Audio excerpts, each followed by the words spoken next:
Love Sport Radio. On digital radio, online, mobile and smart speaker. This is Love Sport Breakfast with Richard Lee and Patrick Christys.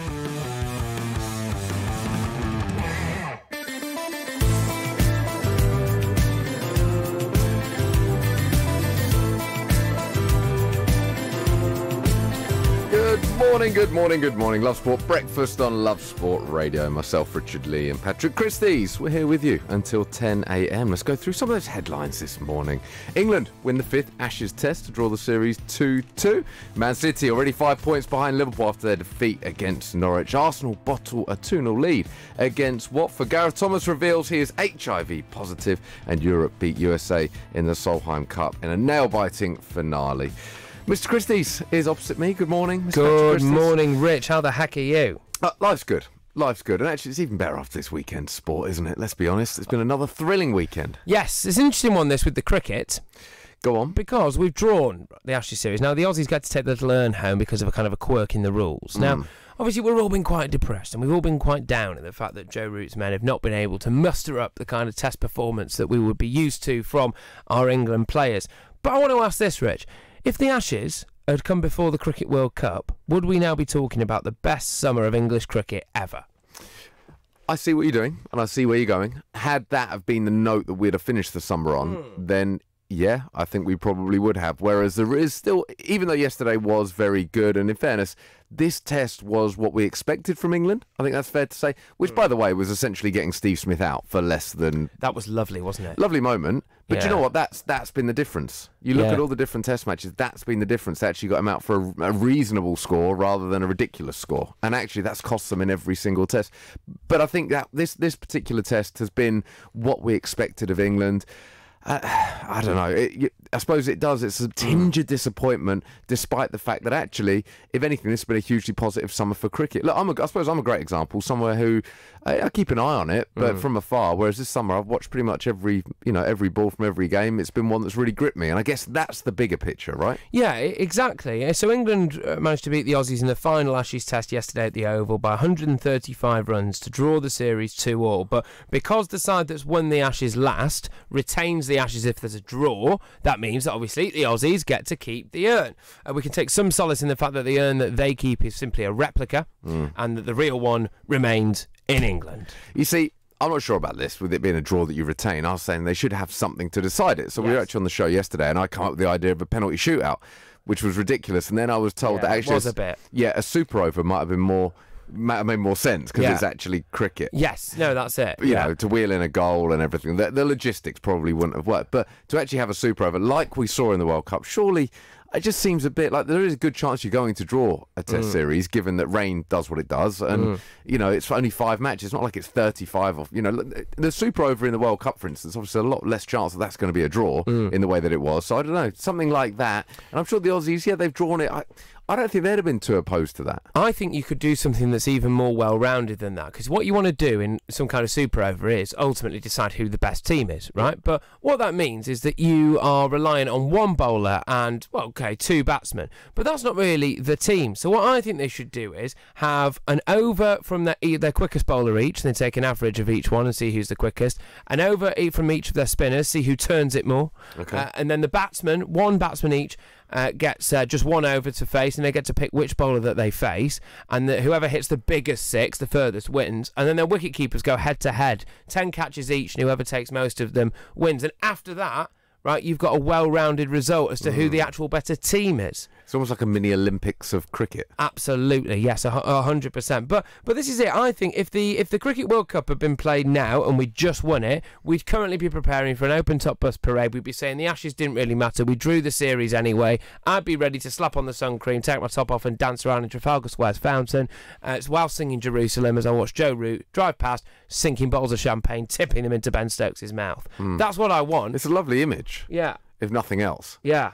But that hasn't happened. No, so obviously it happens. We're just here talking about whether or not it was quite a disappointing result. It was, but we have touched it. And the fact that it is 2-2, I mean, look, there is some pride to be had out of that, surely. I mean, had we gone down 3-1, had it been another dismal display, then I'm sure we'd have been here. Well, we probably wouldn't have talked about it, let's be honest. No, No, we'd have brushed it under the carpet like it never happened. We would. But I do want to move on to a little bit of football. We've got to talk about this Gareth Thomas news as well, because this is quite a big deal, and I want to go into a bit of detail of that.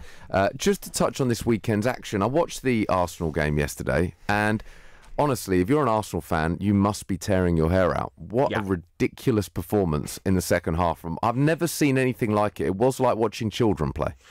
Yes. In fact, no, it wasn't. Do you know what? I'd have been annoyed if that was my child. Really? Yeah. It was just embarrassing. I could not believe. You talk about football intelligence and the intelligence of footballers. And for a start, Guendouzi nearly gets himself sent off before half-time. They've got the game in the bag. Watford are done and dusted. And it was just like they were just trying to invite Watford to score, playing these ridiculous goal kick routines, putting them in again and again until they finally did score. And then, in fairness, Watford absolutely battered them. And how they didn't win, I'll never know. Yes, so just the raw stats from this, 2-2 clearly to Watford versus Arsenal. Watford had 53% possession. Watford had 10 shots on target to Arsenal's 4. Watford committed more fouls, 14 to Arsenal's 4. Obviously, they were disrupting the play very well with great effect. 31 shots is the number that Arsenal managed to concede yesterday against Watford. Oh, it was embarrassing. A team with just sat their manager. And look, no doubt we're going to be talking... bottom of the table. Bottom of the table. No doubt we're going to be talking to guests later on this, because... if I'm an Arsenal fan, and do you know one of the most worrying signs was their record signing Pepe was really, really poor. Yes. I mean, look, he's obviously very, very quick, but I don't. On yesterday's performance, his body language and demeanour said to me he didn't look happy. And he looked as well. He looked devoid of ideas as well. Every time the ball came to him, the amount of times he lost possession. Just the final product was very, very disappointing. I looked around the pitch. Xhaka, I thought, he was treading water at the end. He was. He didn't look the part. You've obviously got David Luiz doing what David Luiz does at the back. Like I say, Guendouzi, some poor decision making.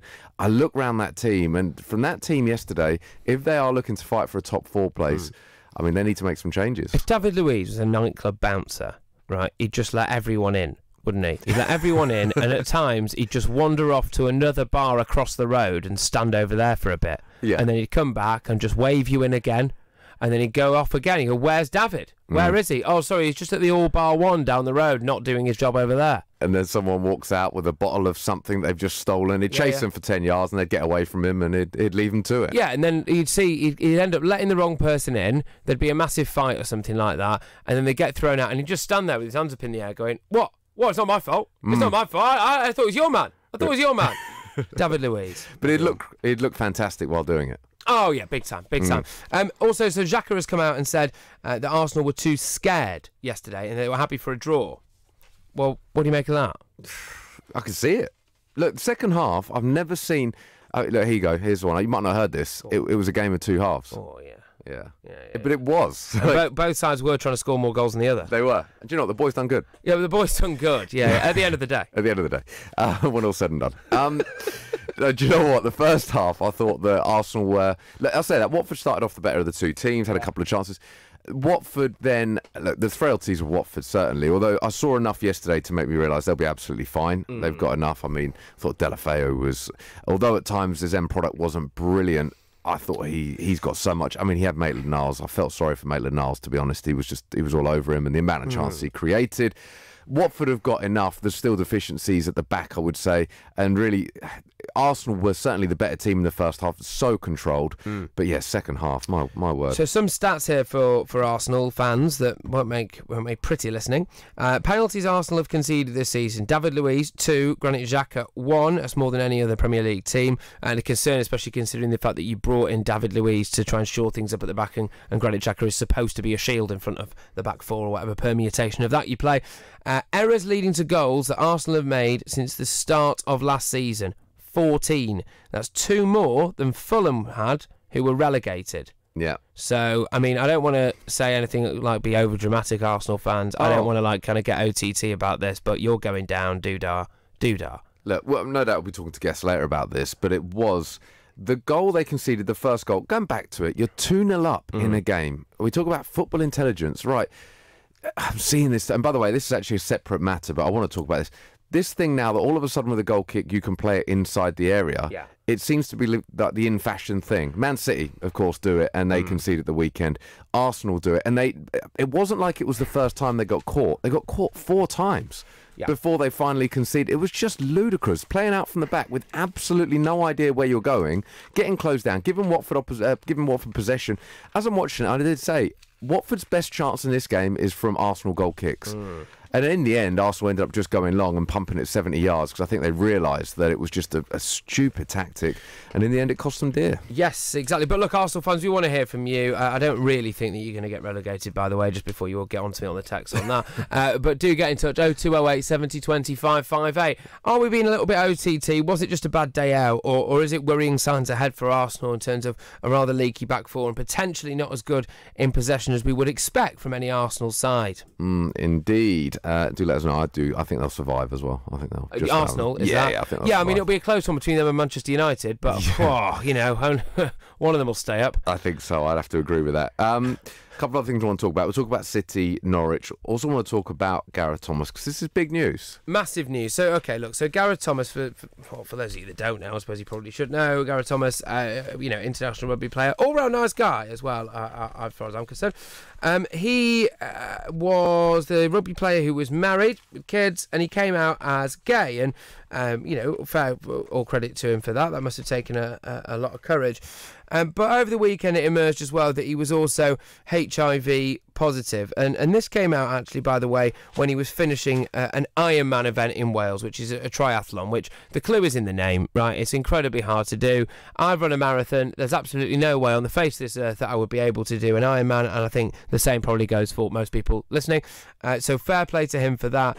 The former Wales and British Lions captain, he was the first prominent sports person in rugby anyway to reveal that he was gay, but he's now the first prominent sportsman to reveal that he's living with the HIV virus. Now, the reason why he's come out about this is interesting in a very, very negative sense, which is he was this is his quote. I've been forced to tell you this because of blackmail. So basically, people were trying to blackmail him into coming out. They'd found out his diagnosis. It's something that he's been living with now, he says, for a few years.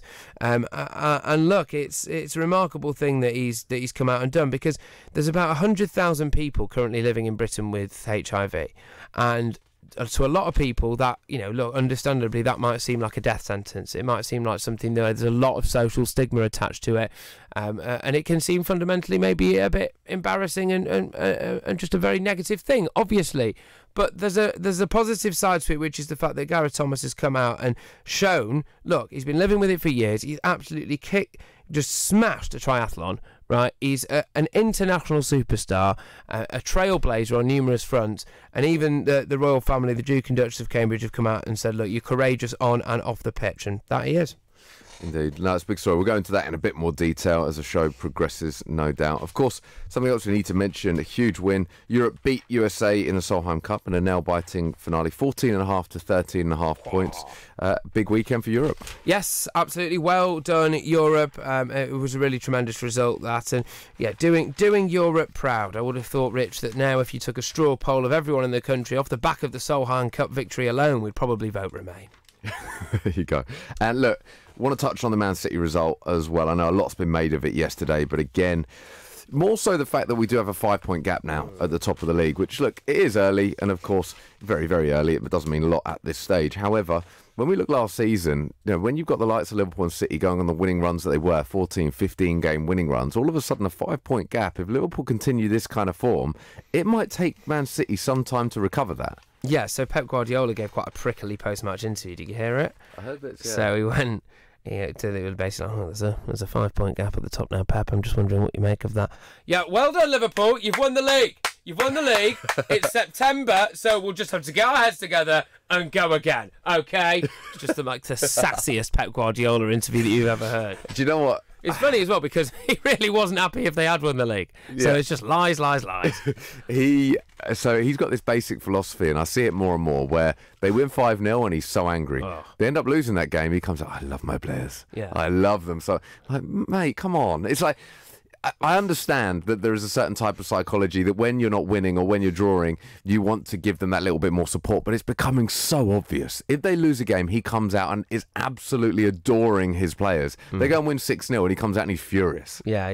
Yeah, can you imagine not working in any other walk of life? Like your missus forgets your birthday and you're just like, you are just the best. I adore you. Oh, my God. The way that you didn't buy me the present that I asked for. No, of course you wouldn't. It's just like, it's really kind of transparent reverse psychology, isn't it? Yeah. Like we're children. It's a little bit like we're children. And especially after the mistakes they're making. If anything, he's then praising their defence after the dreadful mistakes that are being made in defence. By the way, they do have a problem. Watching them, that centre-back pairing, that could be really costly. Is that Stones and Otamendi? Yeah. Well, just talk to me about that. Why don't you like Stones and Otamendi? Well, I'll tell you what, we'll talk about the goal. For those that haven't seen it, Stones passed it to Otamendi, who then gives it away, puts his hands up in the air, and I don't know what he was asking for, whether he was saying to the referee, that's not fair, whether he was saying to Stones, why are you passing it to me, whether he was saying, I didn't know he was there. I mean, again, we're talking about schoolboy defending for Arsenal, very, very similar, and it was the costly goal. At 2-1, I think City come back and win that game, because they, going forward, I mean, the amount of chances they created, Norwich were incredible on the day, but I think City win that game. That was the costly goal, but just a bizarre reaction, and they just... I think it's partly his confidence. I mean, I know John Stones gets a lot of stick. I think Otamendi isn't good enough for Man City, in my opinion. I think that they're going to miss Laporte in a big, big way. And look, it's just obviously they can't really do a lot now until Laporte's fit or until the transfer window opens. So what do you do? And they've just got to hope they don't fall too far behind Liverpool. Yeah, I get what you're saying about Arsenal. Go on. I was going to say, it actually makes now, we were talking about Maguire in the summer, wondering whether they ever really were in for him. Now it makes more sense, actually. Had they have got Harry Maguire, that might be the difference for City this season. Yeah, potentially. I do get what you say about Otamendi, and you'd have to judge it on performance and say, yes, he probably isn't good enough. But let's just have a look at who they were playing and compare the two teams, because Norwich's team cost £6.3 million to put together, which for a Premier League team is absolutely mental. Yeah. And City's cost £406 million.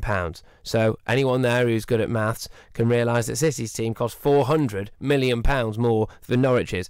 I don't care whether or not Otamendi is good enough for Manchester City. He should have been good enough for Norwich, and he wasn't. It is an absolutely staggering fee. You know what I think it centres around as me is going unreported? Is the fact that Norwich's manager, Daniel Farke, looks like a WWE wrestler, right? And we're all scared of him. At the start of each game, he just gets them in the changing room. You know, he kind of just puts his leotard on and then just shouts something like, "Can you smell what the Farke is cooking?" And then just clotheslines someone, and out they go. Maybe you're right. I've got the source told me that. Can you name the source? No, I'm legally not allowed to. Fair enough. Right, we're going to go into a bit more detail on that. The Rock. We're going to talk business next. This is Love Sport. Mr. Davies, to start your car insurance policy, you'll have to pay upfront £850 for the year in one single payment. How does that sound? £850? Yes, Mr. Davies. In one go? Yes, Mr. Davies. Today? Yes, Mr. Davies. In one single payment? Yes, Mr. Davies. What? With new Aviva Plus, we won't ask you to pay everything up front. Everyone pays monthly at no extra cost. New Aviva Plus, car insurance the way it should be. Excludes Northern Ireland. I love my brother. We do fun things like playing together. I like having hugs with Freddie. Freddie gives the best hugs.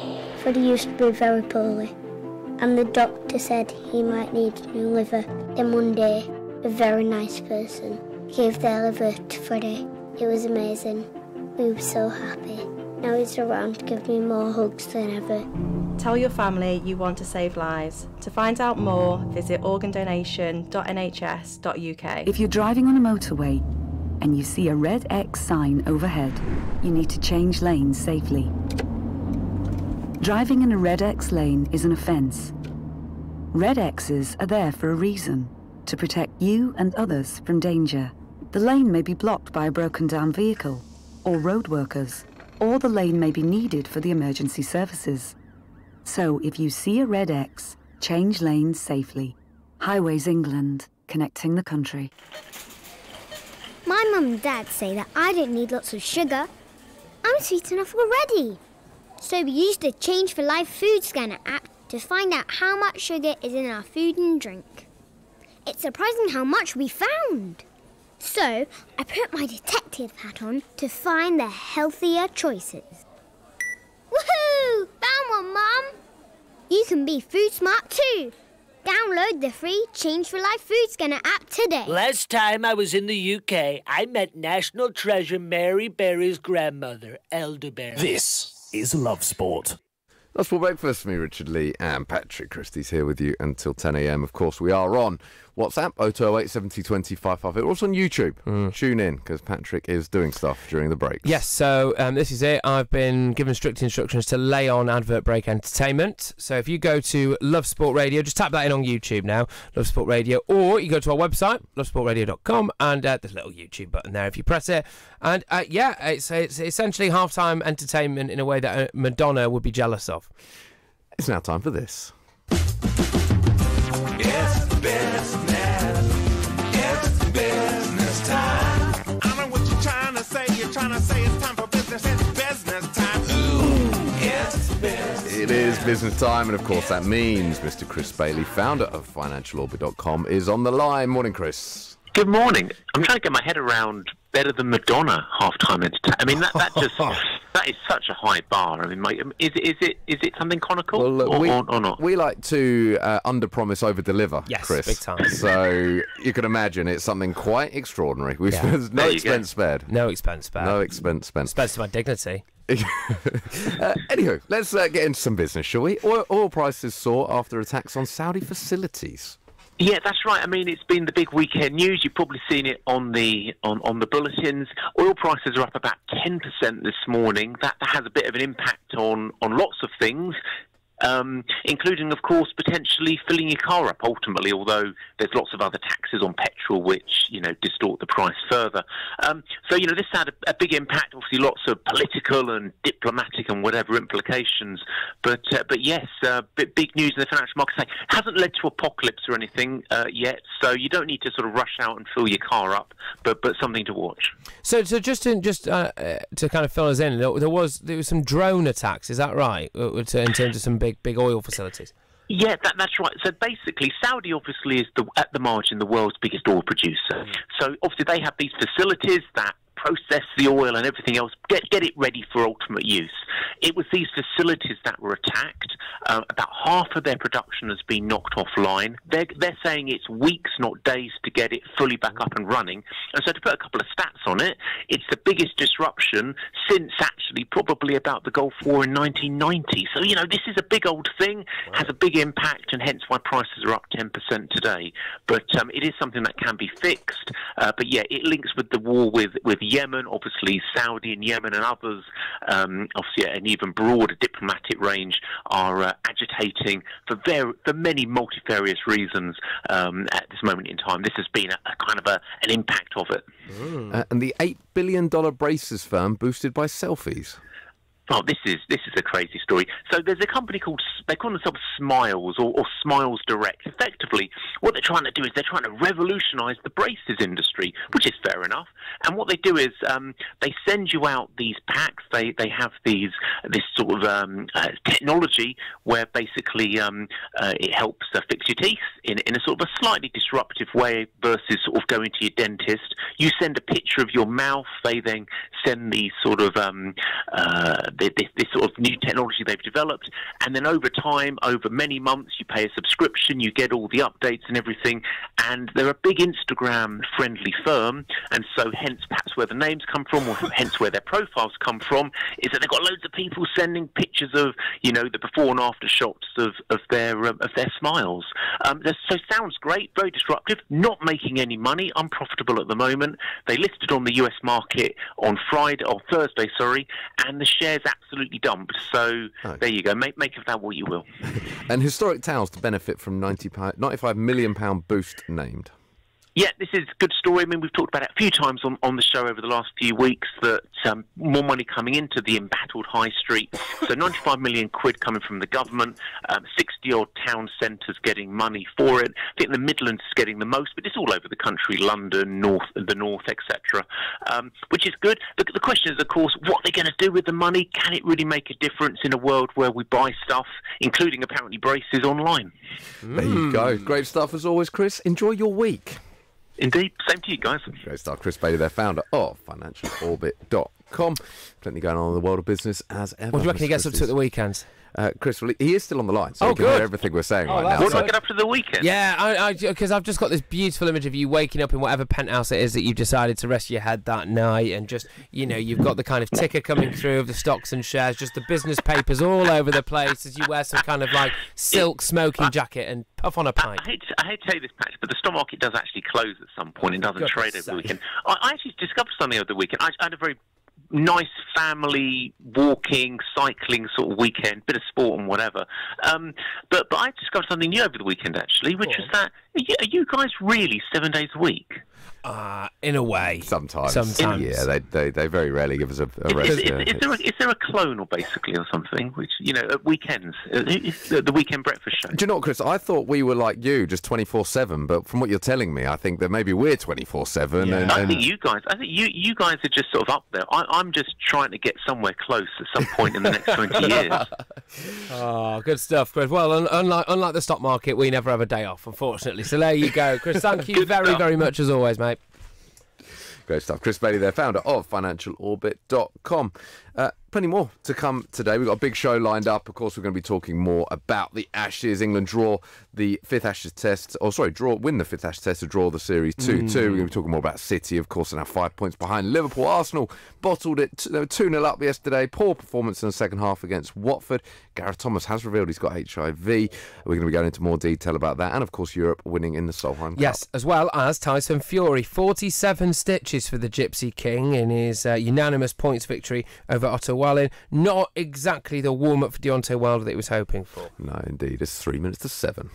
This is Love Sport. Please state your reason for this call. I would like to end my home insurance policy. Please state your reason for this call. End my policy. Please enter your 12-digit passcode. Policy ended. Finally. To confirm end of policy, please enter credit card details and pay £50. With Aviva Plus home insurance, you can pay monthly at no extra cost and with no cancellation charges. New Aviva Plus. Insurance the way it should be. Excludes Northern Ireland. Driving too close to the car in front gives you less time to react. You may not realise that you're tailgating. Leave a 2-second gap between you and the vehicle in front. When it's wet, leave a 4-second gap. By staying back, you give yourself time to react. Stay safe. Stay back. Highways England, connecting the country. If you're in business, I bet you hate wasting money. We Do Taxi Tops can help you achieve minimum wastage on your advertising costs and maximum exposure. Our revolutionary taxi tops can target your potential customers in the right place at the right time, so your message has the greatest potential for making an impact. We Do Taxi Tops. Visit wedooh.com. We Do. The smarter, quicker way of advertising in London, supporting London businesses of all sizes. How are you? How are you really? Modern life can be busy, and sometimes it's easier to look after others before looking after yourself. But there's only one you, and making small changes to your lifestyle now could improve your chances of staying healthier longer. So take the first step to a healthier you with our free How Are You quiz. See how you score and get personalised tips and support. From how to eat a little healthier to turning a 10-minute walk into exercise. Just search One You. Love Sport Breakfast, myself, Richard Lee, and Patrick Christys. Do tune in on YouTube. He's sat here with a cough and with a big mask on, of sorts. I won't say anything more, but you can tune in YouTube. Just look up Love Sport Radio and you can find us. Of course, we are on WhatsApp, 0208 70 20 558. We're also on the socials at Love Sport Radio. Always great to hear from you. Read out as many as we possibly can. We've got loads to come in the next hour, so do stay tuned. We're going to be talking to Mark Flanagan, Love Sport's Northwest football correspondent. We'll also be talking to Anson Wainwright. Of course, a big win for Tyson Fury at the weekends. And we're doing the papers with our resident Fulhamish podcast man, Mr. Dom Betts. The time is 7 o'clock.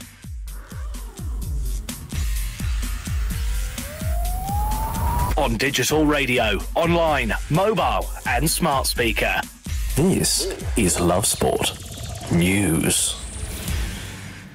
From the Sky News Centre at 7. Experts say they don't expect any immediate price rises at the petrol pumps, despite a jump in the cost of oil.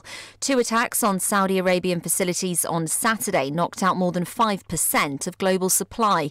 The United States has blamed Iran, which Tehran's called baseless and unacceptable.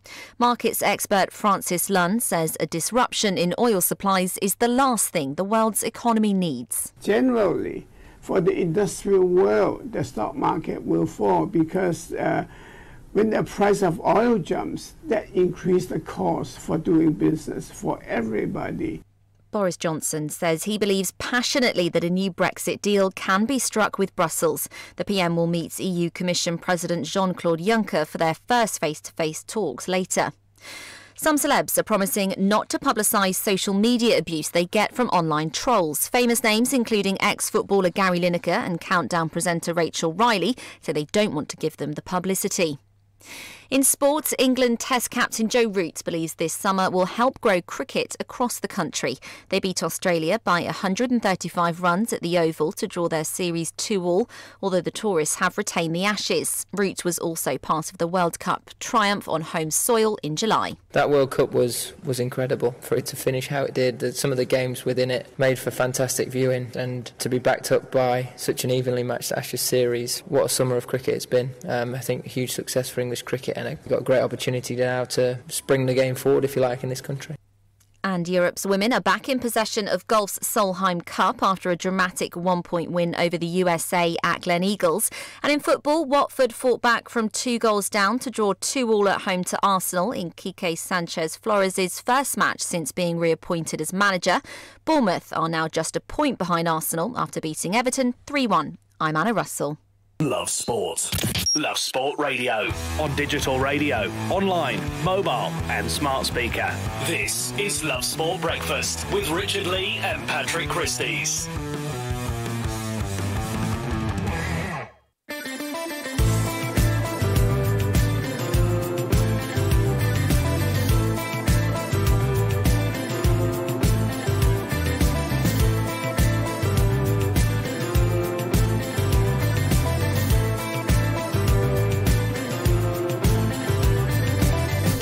Good morning, Love Sport Breakfast with me, Richard Lee, and Patrick Christys here with you until 10 a.m. Here's some of your headlines this morning. England have won the 5th Ashes Test to draw the series 2-2. England captain Joe Root said levelling the Ashes at 2-2 rounded off a summer that has been a huge success for English cricket. Man City are already 5 points behind Liverpool after their defeat to Norwich at the weekend. Man City boss Pep Guardiola refused to criticise any of his players despite the defensive mistakes that played a part in that defeat. And Arsenal bottled a 2-0 lead against Watford. Captain Granit Xhaka says the Gunners were too scared as they let a 2-goal lead slip to draw 2-2 at Watford, and to be honest, were very lucky not to lose. Gareth Thomas reveals he is HIV positive. Former Wales rugby captain Gareth Thomas has revealed he is HIV positive, saying he wants to break the stigma around the condition. And Europe beat USA in the Solheim Cup in a nail-biting finale. They won the last 3 singles match to seal a sensational 14.5, 13.5 Solheim Cup victory over the US of A at Glen Eagles. This is Love Sport Breakfast. Myself, Richard Lee, and Patrick Christys. We are here with you all the way until 10 a.m. We're going to be speaking very shortly to Mark Flanagan, our very own Love Sport's Northwest football correspondent. Of course, lots of big talking points. United getting a good win at the weekend against Leicester. In fact, let's just touch on a few of the Premier League games before we move on to some of the bigger stories, because we spoke a lot about United back end of last week and how Leicester could have been, and we expected to be a really, really tricky encounter. Yes, I just want to make a point, first and foremost, as a Manchester United fan, which is that for the first time in my life, I tuned into Match of the Day because I wanted to watch Manchester City play. I wanted to watch Liverpool play. To a slightly lesser extent, I wanted to watch Spurs and Arsenal play as well. And then I didn't bother with the United game. I knew Rashford had scored from the penalty spot after 8 minutes. 1-0, didn't need to watch it. Depressing state of affairs, that, as a Manchester United fan. Well, look, we've got someone who could give us even more of an insight. Mark Flanagan, Love Sports Northwest football Even more of an insight. because that was stellar. That was stellar, Mr. Christys. Morning, Mark. Morning, chaps. Morning. Yeah, first let's start with United. We'll get on to City, of course, the big news of the weekend, I think it's fair to say. But starting with United, a big win for them. I mean, it's gone under the radar a little bit, but that's the kind of game at home to Leicester, a team that are going to be knocking on the door for the top 6, you would think, given the signings in the summer. That's an important win for United. Very important win in the context of what's happened the previous 3 games. I think it was interesting what your co-presenter said there. In terms of not wanting to watch United, it was a very sort of boring game, not a lot of goalmouth action, and I think Ole Gunnar Solskjaer, the way he set up that team to stop Leicester playing by getting men behind the ball rather than the sort of old-fashioned United way of stopping teams by basically attacking them to death in the sort of glory days under Ferguson, is sort of further proof of where United are in terms of the playing personnel that they've got at their disposal at the moment, particularly in midfield. It was, Scott McTominay, I think, did really well, but the rest of the midfield are kind of a long way away from where United fans want their team to be. And I think if James Maddison scores that early chance, I think just before United score, it's a different game. United are really struggling to put teams away, and I think Ole Gunnar Solskjaer alluded to the fact in his remarks that he expected his team to come under a lot of pressure, and that's the sort of thing Neil Warnock could have said last season. Taking Cardiff to Anfield or the Etihad, it speaks volumes for the mindset of Solskjaer and sort of the quality that he's got in his team. Yeah, has Ole Gunnar Solskjaer got a difficult issue here now, though? Because if he decides to continue to try and play the Manchester United way and get men forward and attack teams to death, as you've said, because of the lack of quality in terms of the playing staff, they might get beat. And if they get beat and they keep getting beat, then he'll lose his job. So they're 4th in the table at the moment. Is this just going to be how they play this season? They make more acquisitions and then potentially they look to return to the Manchester United of old? Is that possible? Yeah, I think that's exactly how it's going to be. I think you've got it spot on there. I think he's also slightly concerned about the Maguire-Lindelof partnership. They're not quite on the same wavelength. I think there's been a couple of mistakes in terms of miscommunication in previous games, and also in that chance that Maddison had. It was just a boot forward. It was like an 80-yard boot forward by the goalkeeper, and the 2 defenders kind of misjudged it. And I think you're absolutely right. He understands that. He can't charge forward in the way that Liverpool and City do and leave those 2 exposed, particularly with the kind of lack of legs he's got in the, apart from McTominay, the lack of legs he's got in the middle of the park as well. Let's move on to Man City. Of course, an incredible weekend, really. No one would have seen that one coming. Norwich winning 3-2, but it's fair to say that City were their own worst enemy, certainly with the 3rd goal. Yeah, remarkable. I mean, the 3rd goal was extraordinary in on its own, but for them to have a warning shot 30 seconds earlier, and they almost handed Norwich a goal. I can't even remember ever seeing that by a Premier League team, never mind a team with the quality of City. So that's got to be a massive headache for Guardiola. People were saying, is he going to replace Kompany? He hasn't. He's got a couple of young kids in reserve apart from Fernandinho, so what he does in the centre of defence will be really interesting. Whether he brings in Fernandinho, I suspect he will do for the next game, because Guardiola demands absolute top quality, and that was just abysmal from the 2 centre halves. In a way, he has replaced Vincent Kompany though, hasn't he? Because Laporte's out injured, so that's kind of a like for like there, really. You could argue. Just want to return to the facts and figures of this, which is that Norwich's team cost 6.3 million, City's team 406.3 million.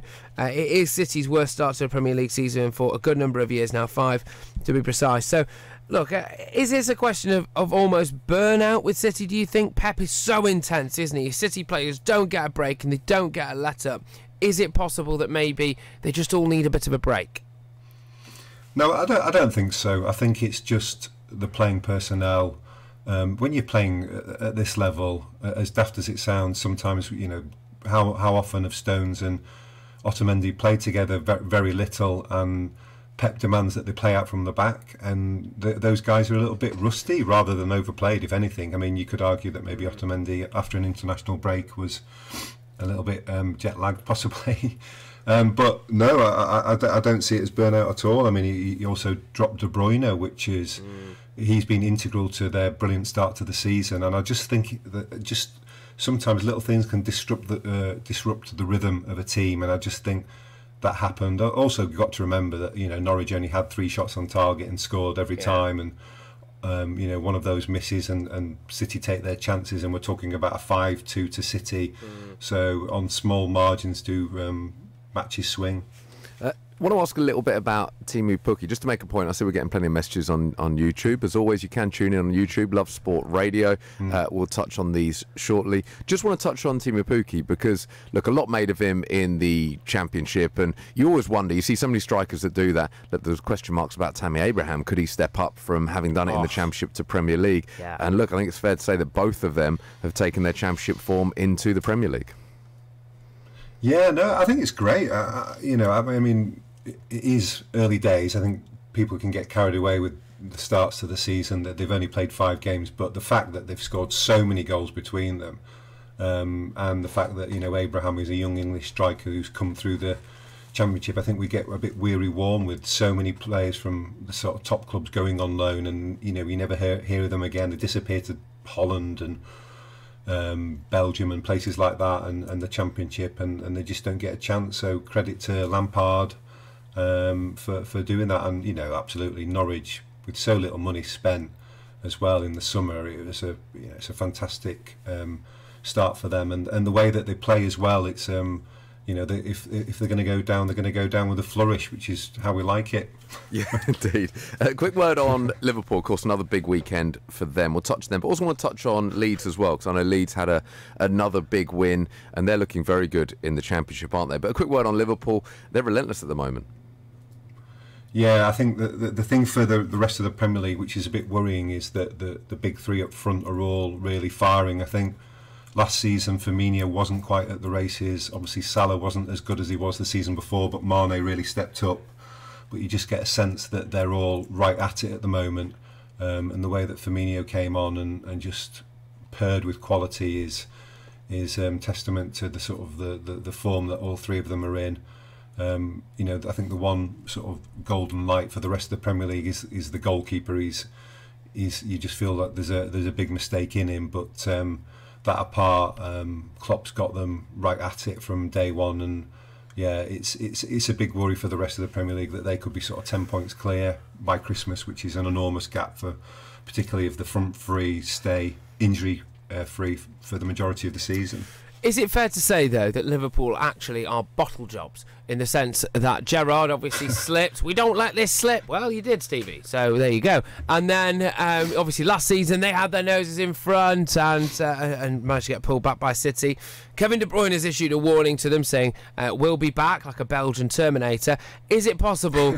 Is it possible that it doesn't really matter how many points Liverpool get at this stage in the season? They might just choke. Well, it's interesting you call them bottle jobs when is it 14 Premier League games they've won the last Bottle 14 Premier League games, and 97 points. Yeah, I mean, obviously the Gerrard thing was I think as a United fan you're going to point to that, but not this squad. They won the Champions League, very professional victory. I mean, it wasn't very exciting, but they did the job, and it just feels like Liverpool are building up to something even more special, really. I think that Champions League victory could really be a springboard for a couple of years of quite a productive couple of years for them. I think if they keep hold of the players and add a couple more next summer, they've just got so much momentum, and if City just drop off a little bit, it could be their window of opportunity. Great stuff. I mean, as you can tell, Patrick, he keeps the whole being a Manchester United fan very quiet. Calling the European champions bottle jobs. I mean, that's a good insult. That. Well, I'll tell you what, we'll see who's proved right at the end of the season, Rich. We will. We will. Mark, as always, appreciate you joining us. Not a problem. Cheers, Mark Flanagan there. You Love Sports Northwest football correspondent. We're getting plenty of messages in on YouTube. We keep mentioning it, but we are on YouTube. Not going to lie, Patrick. I mean, you've been asked, been told that actually if you put the fake head back on, you look better. So for those that have been watching Patrick during the break, there may be a mask of sorts. Oh, well, I don't know about that. I tend to just nip out the studio during the break, just go and get a drink, maybe nip to the loo. So I'm not sure really what you're on about, but I'll have to tune in myself on Love Sport Radio's YouTube site just to check it out. Indeed. You were told to stop biting your nails as well. Okay, yes, no, sorry, Mum. Sorry, Mum. Great stuff. We are on YouTube, we are on WhatsApp, we are on the socials as well. We're going to be talking more football and a little bit of cricket and some boxing when we come back. I believe in reincarnation. I've left everything in my will to me. Love Sport. Digital radio offers great sound quality and more stations than ever before. And we want to make sure that you get Love Sport on your digital radio. Just press the auto tune or auto scan button and Love Sport will appear on your menu. Love Sport on digital radio. Mr. Davis, to start your car insurance policy, you'll have to pay upfront £850 for the year in one single payment. How does that sound? £850? Yes, Mr. Davis. In one go? Yes, Mr. Davis. Today? Yes, Mr. Davis. In one single payment? Yes, Mr. Davis. What? With new Aviva Plus, we won't ask you to pay everything up front. Everyone pays monthly at no extra cost. New Aviva Plus, car insurance the way it should be. Excludes Northern Ireland. Are you paying way over the odds for your car insurance? The spiralling costs put people off driving, full stop. But you're a careful driver, and realistically, you'll only need an insurance payout if some halfwit cuts you off on the M1. So you shouldn't be forced to pay massive car insurance premiums. And you don't have to. Go to price comparison site aspokesmansaid.com today and find out the best value car insurance deals on the market. Don't pay the price for not shopping around. Spokesmansaid.com. Fighting for you, saving you money. You probably think you're pretty good at multitasking behind the wheel. I mean, you have to multitask to drive. So what's wrong with checking your phone? The thing is, your brain simply doesn't work. Even a quick look at a message, or firing off a quick reply, affects your concentration and makes you less able to react to hazards. If you use a mobile phone while driving, you're 4 times more likely to crash. Think. Put your phone away. Before you set off on a long journey, remember to check your vehicle. Are your tyres correctly inflated? And are the treads deep enough? Have you got enough fuel? Is your oil level right? Checking your vehicle doesn't take long, but can prevent a breakdown or accident, and save you money. So, before you set off on a long journey, check your tyres, fuel, and oil. Highways England, connecting the country. This is Love Sport. That's what breakfast. Me, Richard Lee, and Patrick Christys here with you until 10 a.m. As always, we're on WhatsApp 0208 70 20 558. Always keen to hear your thoughts on what it is we're discussing, which is a little bit of everything today. It feels like it was a real busy weekend of sport. Of course, lots going on in the Premier League. Not such a good weekend for Man City. A very good weekend for Liverpool. Not such a good weekend for Arsenal. I want to touch on that a bit more, and then I want to get into a little bit more on the HIV story, which is dominating a lot of the back pages as well.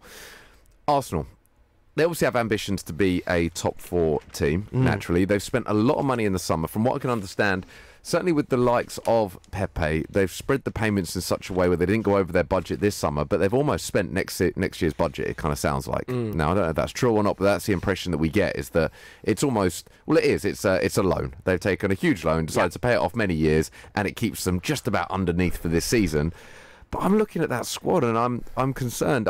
I'm concerned about Pepe. I don't know how much you've seen of him, but I watched him yesterday, and for someone that's 70-odd million, 24 years old, you expect the finished article? Is that fair to say? I think so. Well, something close to it, or someone at least who looks like they're trying to be the finished article. Watching Arsenal's team at the minute reminds me a little bit of an episode of Don't Tell the Bride. So you ever watch that show, Rich, Don't Tell the Bride? I don't know. So it's essentially what it is where they get a total numpty who's proposed to his girlfriend to plan the entire wedding. I have seen and they that give him a budget. Yes. Now, what normally happens with that is exactly what's happened with Arsenal, which is the camera cuts to normally quite a hungover-looking gentleman about 5 days into the planning procedure, about 5 days before the wedding. And it's just him with a couple of mates, a few empty kebab wrappers in front of him, just ringing round going, lads, I've spent the budget. I've spent the budget. We should not have gone to Vegas. We shouldn't have gone to Vegas and put it all on red. That was stupid. can any of you just do me a solid here? Can we knit a wedding dress? It's a little bit like what Arsenal's team is now. Like, they put all the eggs in one basket and they still lack cojones. Yeah. Do you know what? I did actually watch one episode and made a vow never to watch another episode. Which is ironic, isn't it, given what you're talking about? There you go. Clever. I didn't even realise I did that. Yeah. And the reason was that, he would... you're right, it was that classic. And by the way, this does relate to us, so it's a really good point. So he planned the wedding dreadfully and then had the after party. They turn up and for food he had bought quavers. Oh, yeah. Which I thought was classic. It was very, very funny. But then I made the vow. Then at the end, she told him he did everything perfectly. It was all very happy. I thought, well, he didn't, did he? Like, your standards must be so low, which bodes well because you're with him. Yeah. To be honest with you, I've been to a couple of weddings up north and a christening, by the way, where there were some exceptionally dubious decisions made throughout the entire process, and then everyone does seem happy at the end of it, though, which is nice. And they compliment the person who organised it. Yeah, yeah. I mean, come on, if you're going to get compliments for that. Oh, well done, Sharon. Those vol-au-vents are top notch. Setting the bar so low. Yeah. Which goes back to Arsenal relate.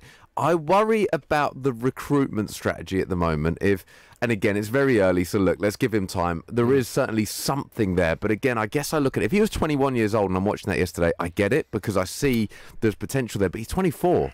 And it's 70-odd million, and he still looks so raw. He struggles running with the ball. He hasn't got the final product. He has got a bit of pace and power and a bit of trickery, but I don't know what his position is either. They put him out on the right yesterday. He didn't look comfortable. Whether you play him up the middle, I'm just not sure.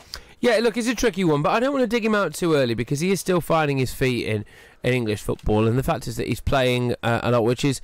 he's more than can be said for a lot of summer signings, and I think he has shown glimpses of real quality over his time already at Arsenal. And I do think that he could well prove to be a brilliant signing towards the end of the season. I think one bad game does not a bad season make, but Arsenal were pretty poor yesterday. They were quite average, and what I think is concerning is. And Arsenal fans, just do get in touch on this. 0208 70 20 558. Is that under Wenger, there was undoubtedly a little bit of this soft underbelly, wasn't there? There were times when you saw them go 2-0 down early doors and you think this is going to be 5 or 6. And I thought that last season Emery had gone quite a long way to stamping that out. But yesterday, they were soft.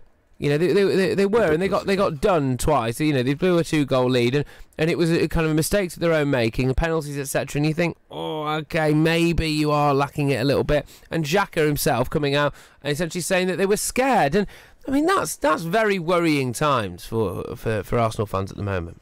It is. No, and do you know what? Exactly that. The fact that they conceding 31 shots, by the way. Sorry, to Watford, who are bottom of the league. I've never seen, it's an exaggeration, but I think it's true, I've never seen a second half that was quite so one-sided. And it was, by the way, yesterday was the reason I love football. I'm watching that game, and I was so excited as I'm watching the game, because you could just see, how can it be like that? How can it be that the first half, Arsenal were dominant? As soon as they scored, they were dominant. If anything, they could have been 3 or 4 up at half-time.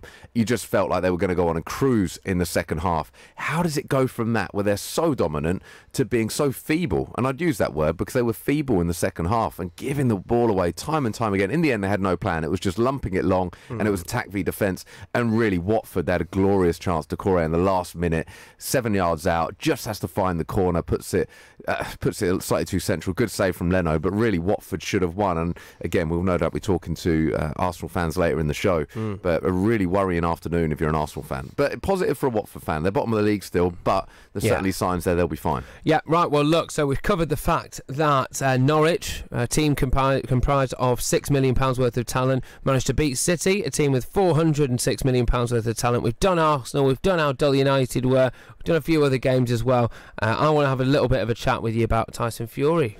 I think we should. Do you know what? An interesting point that was made to me yesterday was, obviously, it's a bad cut. He's got 40-odd stitches. 47 stitches. 47, as Lan Goodman would say. So, something like that, ordinarily, look, a cut's a cut. In football, a couple of weeks or a week and you're back. Once it's healed enough, then you carry on. Obviously, for a boxer, it's slightly different, because once you've taken a bad cut like that, it's the kind of thing that can reopen. You've got to give it a certain amount of time before it's going to toughen up and you can ensure that it's not going to split again. Yep, 100%. And so Tyson Fury, just in case you missed it, took on Otto Wallin at the weekend. Managed to win a unanimous points decision. Just some stats from the fight, which did see Tyson Fury get a really horrendous cut over the top of his right eye. Well, 2 actually. Very, very close to each other. 47 stitches is what he needed. He managed to battle through. He even shouted, "I live for this!" on his corner while his trainer and his cut man desperately tried to stop the bleeding. I think it's "I live for this stuff" because it's S and then... Yeah, didn't say that bit, Rich. They blanked out the word, but it's S. That must be "I live for this stuff." Yeah, that's it. Yeah. So, just some stats. Fury had a little bit of a slow start, and actually his father has come out and said that he fought like a kitten, right?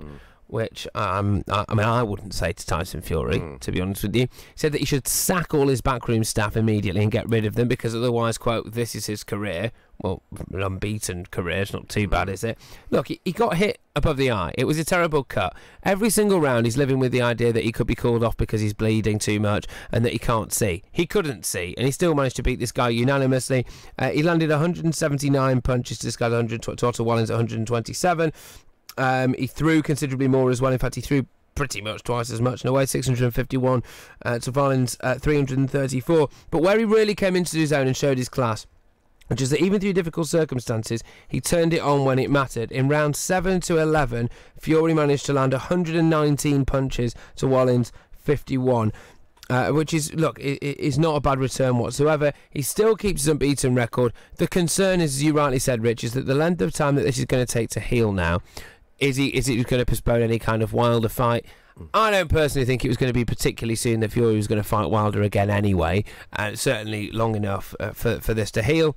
It just wasn't the kind of unanimous... Well, it was unanimous, but it wasn't the kind of, ridiculously one-sided Fury victory we were thinking of against this particular Swedish boxer. Yeah, well, I'm intrigued by this, and of course, as dedicated as I am to my craft, I want to go above and beyond. I'm actually going to get myself to Vegas to get a little bit of the aftermath of this fight. So I'm going to go out there this weekend and just, interview some people, find out what they're made of the fight, because I think it's important for the radio show. What casino are you going to go to first, then, Rich? Well, no. I'll just wander around Vegas and just try and find people maybe that are in a good mood. People that are willing to talk, that are quite open, that will give me an honest opinion of what they thought of the fight. So I've got to find some locations where maybe I can have that conversation with people. Any coming to mind? Well, I mean, I haven't thought it through yet. I'll just wander Vegas. I mean, is there anywhere you think that might be good to maybe get some real quality interviews? Caesar's Palace. That's a good shout. Yeah. There's a few there, actually. I mean, pretty much any MGM. Grand. Yeah, again, just people that are open-minded and that will give me a good, honest interview. So look, I'm doing it for the team. Just so you know, over the weekend, big announcement, personal news, I became the Love Sport accountant. Ah, fantastic. So Love Sport now, their accounts are all my responsibility. You're dealing with expenses. So what I was hoping was, if you wouldn't mind just putting it all on red. Right. And then what I think within well, until it lands on red, which it will. It's guaranteed. Then we can go global. Love Sport could go global. We could be delivering the shows live from Vegas. So essentially on Monday we're either going global or bust. Right. Okay. Yeah. Anyway, in regards to Vegas and in regards to Mr. Fury. How close was he? He was 25 to 1 on to win this fight. It was always expected to. A lot of similarities, you would argue, with AJ coming up against Andy Ruiz Jr. How close was he to a defeat here? The fact that it went the distance, I mean, it was unanimous, of course, but did Wallin have a chance? No. It was 160. These are the scorecards from the Fury fight, right? So Fury's first here. 116, 112, 117, 111, 118, 110. It is unanimous, right? And it is pretty conclusive. And just the stats from the fight show that. It will be a concern to Tyson, though, that he didn't manage to land as many as he normally does. So in the first round, for example, he threw 34 punches and landed 6. That's 18% that land. In the second round, 48 punches, 14 landed, 29%. And it doesn't really get much better for him. In fact, he only landed with accuracy 28% punches that he threw, compared to Wallin's 38%. Now, that's an issue for Fury. He likes to keep people at bay with his very long reach and likes to just tap away at them, chip away at them, and just destroy them from the inside. If you go and watch Tyson Fury's highlight reel on YouTube, it's amazing how many of his opponents don't get up off their stool at the end of a particular round because he's just broken their heart and broken their spirit. And he didn't do that. Look, it was a bad day at the office for Tyson Fury, but he still won a unanimous points decision, still overcame a cut that cost him 47 stitches, and hey, at least he didn't lose to a human enchilada like Anthony Joshua. You make a fair point, and as Tyson Fury says, I live for this stuff. 29 minutes past 7. This is Love Sport. Please state your reason for this call. I would like to end my home insurance policy. Please state your your reason for this call. End my policy. Please enter your 12-digit passcode. Policy ended.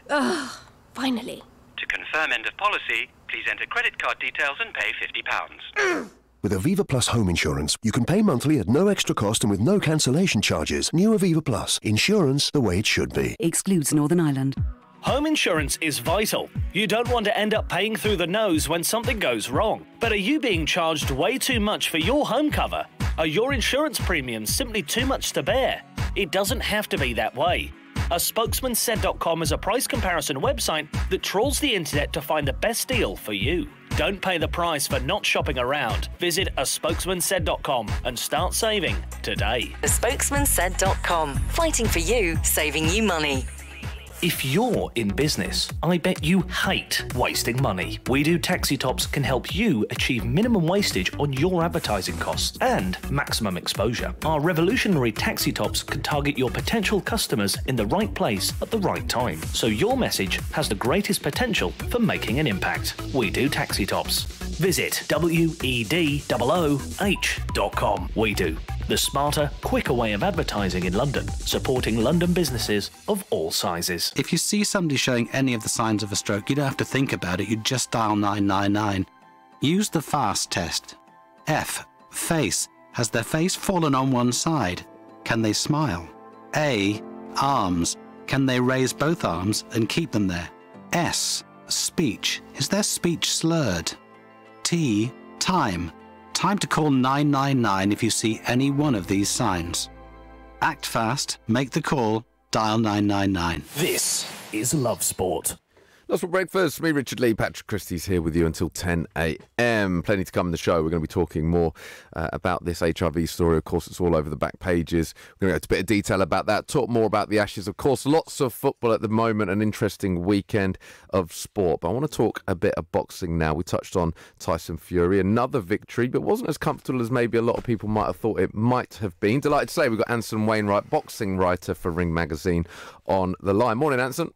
Good morning, gents. How are you? Good morning. We're very well. Hope you're well too. It was an interesting fight. Of course, the pictures all over the back pages today of the cut that he received. 47 stitches. He was victorious, but it certainly wasn't as comfortable as he might have thought it might have been.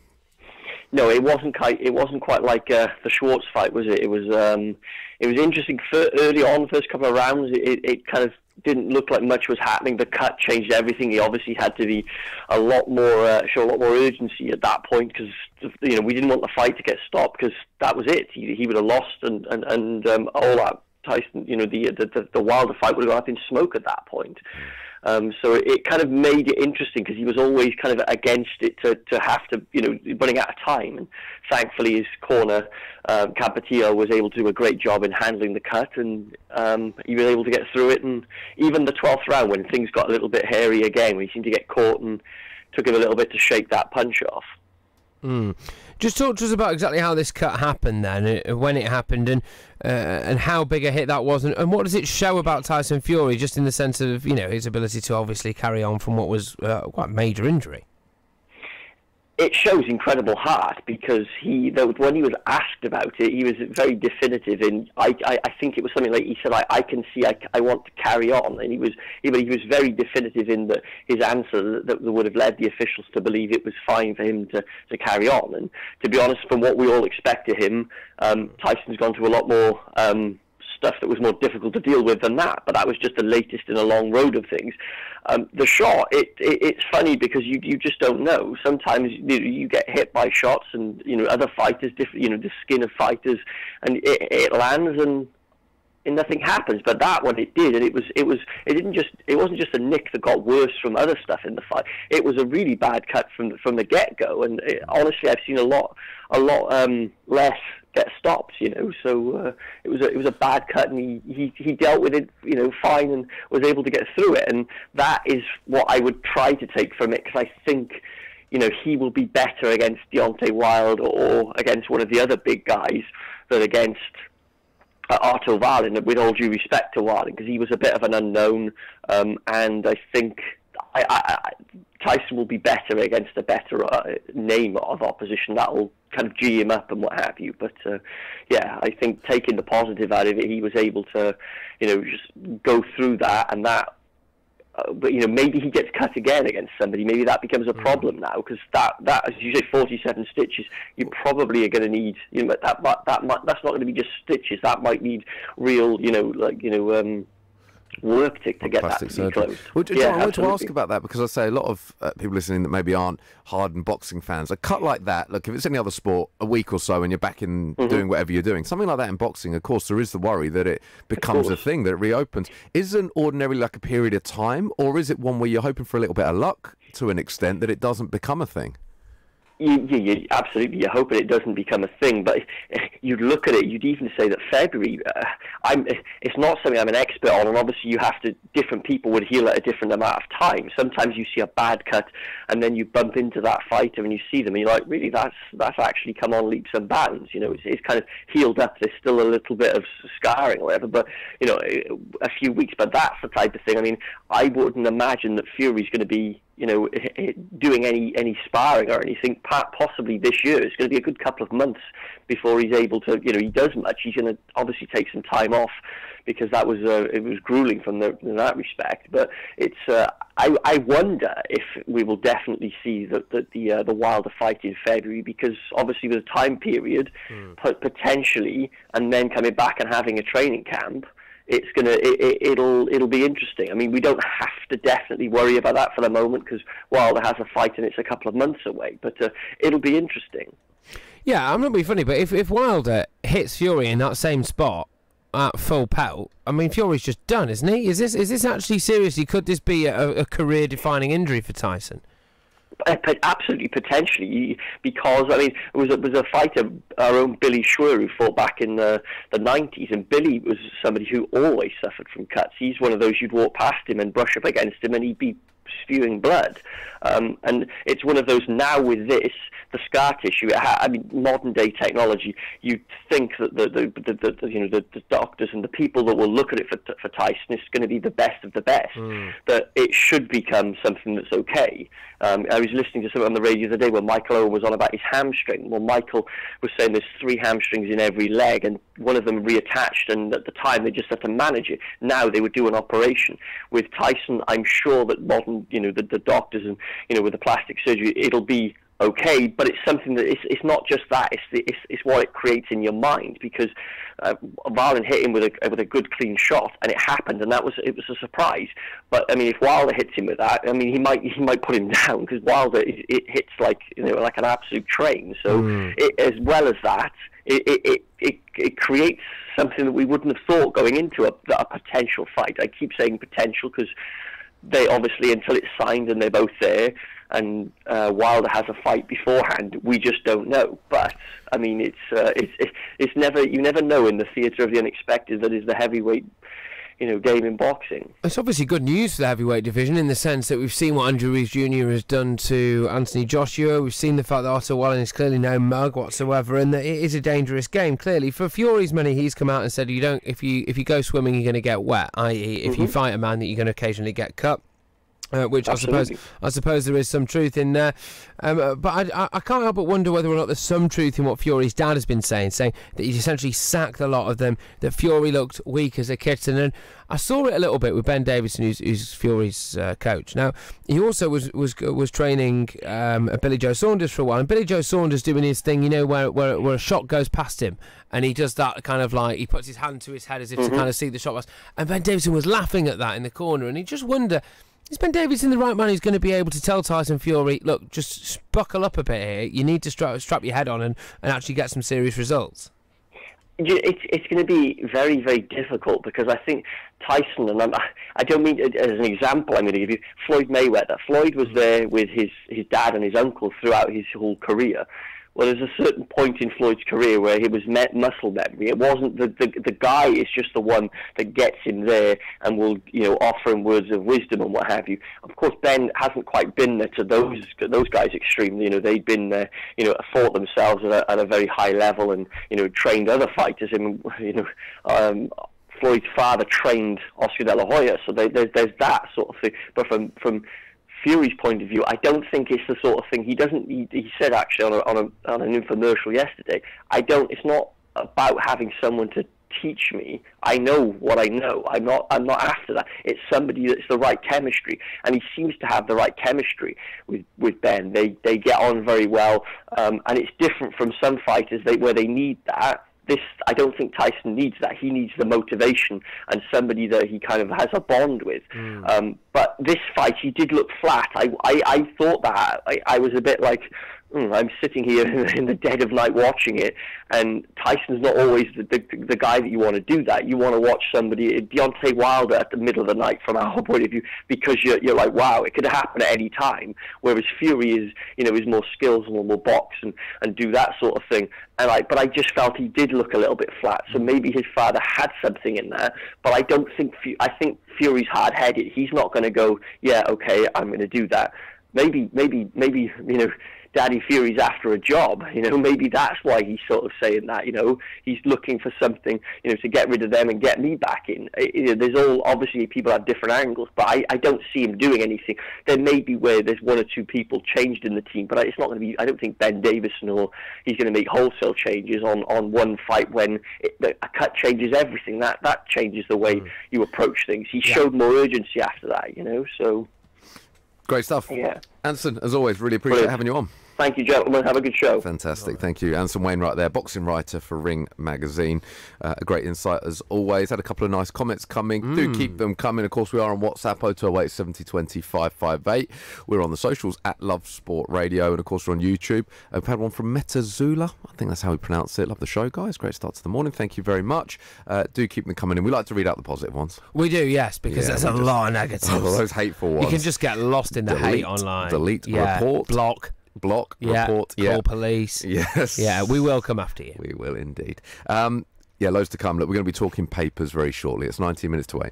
I am what would happen if the comments section became human and ran for president. Giving your team a voice. Love Sport Radio. Mr. Davis, to start your car insurance policy, you'll have to pay upfront £850 for the year in one single payment. How does that sound? £850? Yes, Mr. Davis. In one go? Yes, Mr. Davis. Today? Yes, Mr. Davis. In one single payment? Yes, Mr. Davis. What? With new Aviva Plus, we won't ask you to pay everything up front. Everyone pays monthly at no extra cost. New Aviva Plus, car insurance the way it should be. Excludes Northern Ireland. Hi, I'm Barry. I'm a retired school bursar from Chingford. I thought I was paying too much for my energy and went onto a spokesmansaid.com and found that I could reduce my costs overall by £568 per annum, and I'm very grateful for that help. With a spokesmansaid.com, fighting for you, saving you money. Whoa! Look how much saturated fat is in these chocolate biscuits. It's surprising how much is in our food and drinks.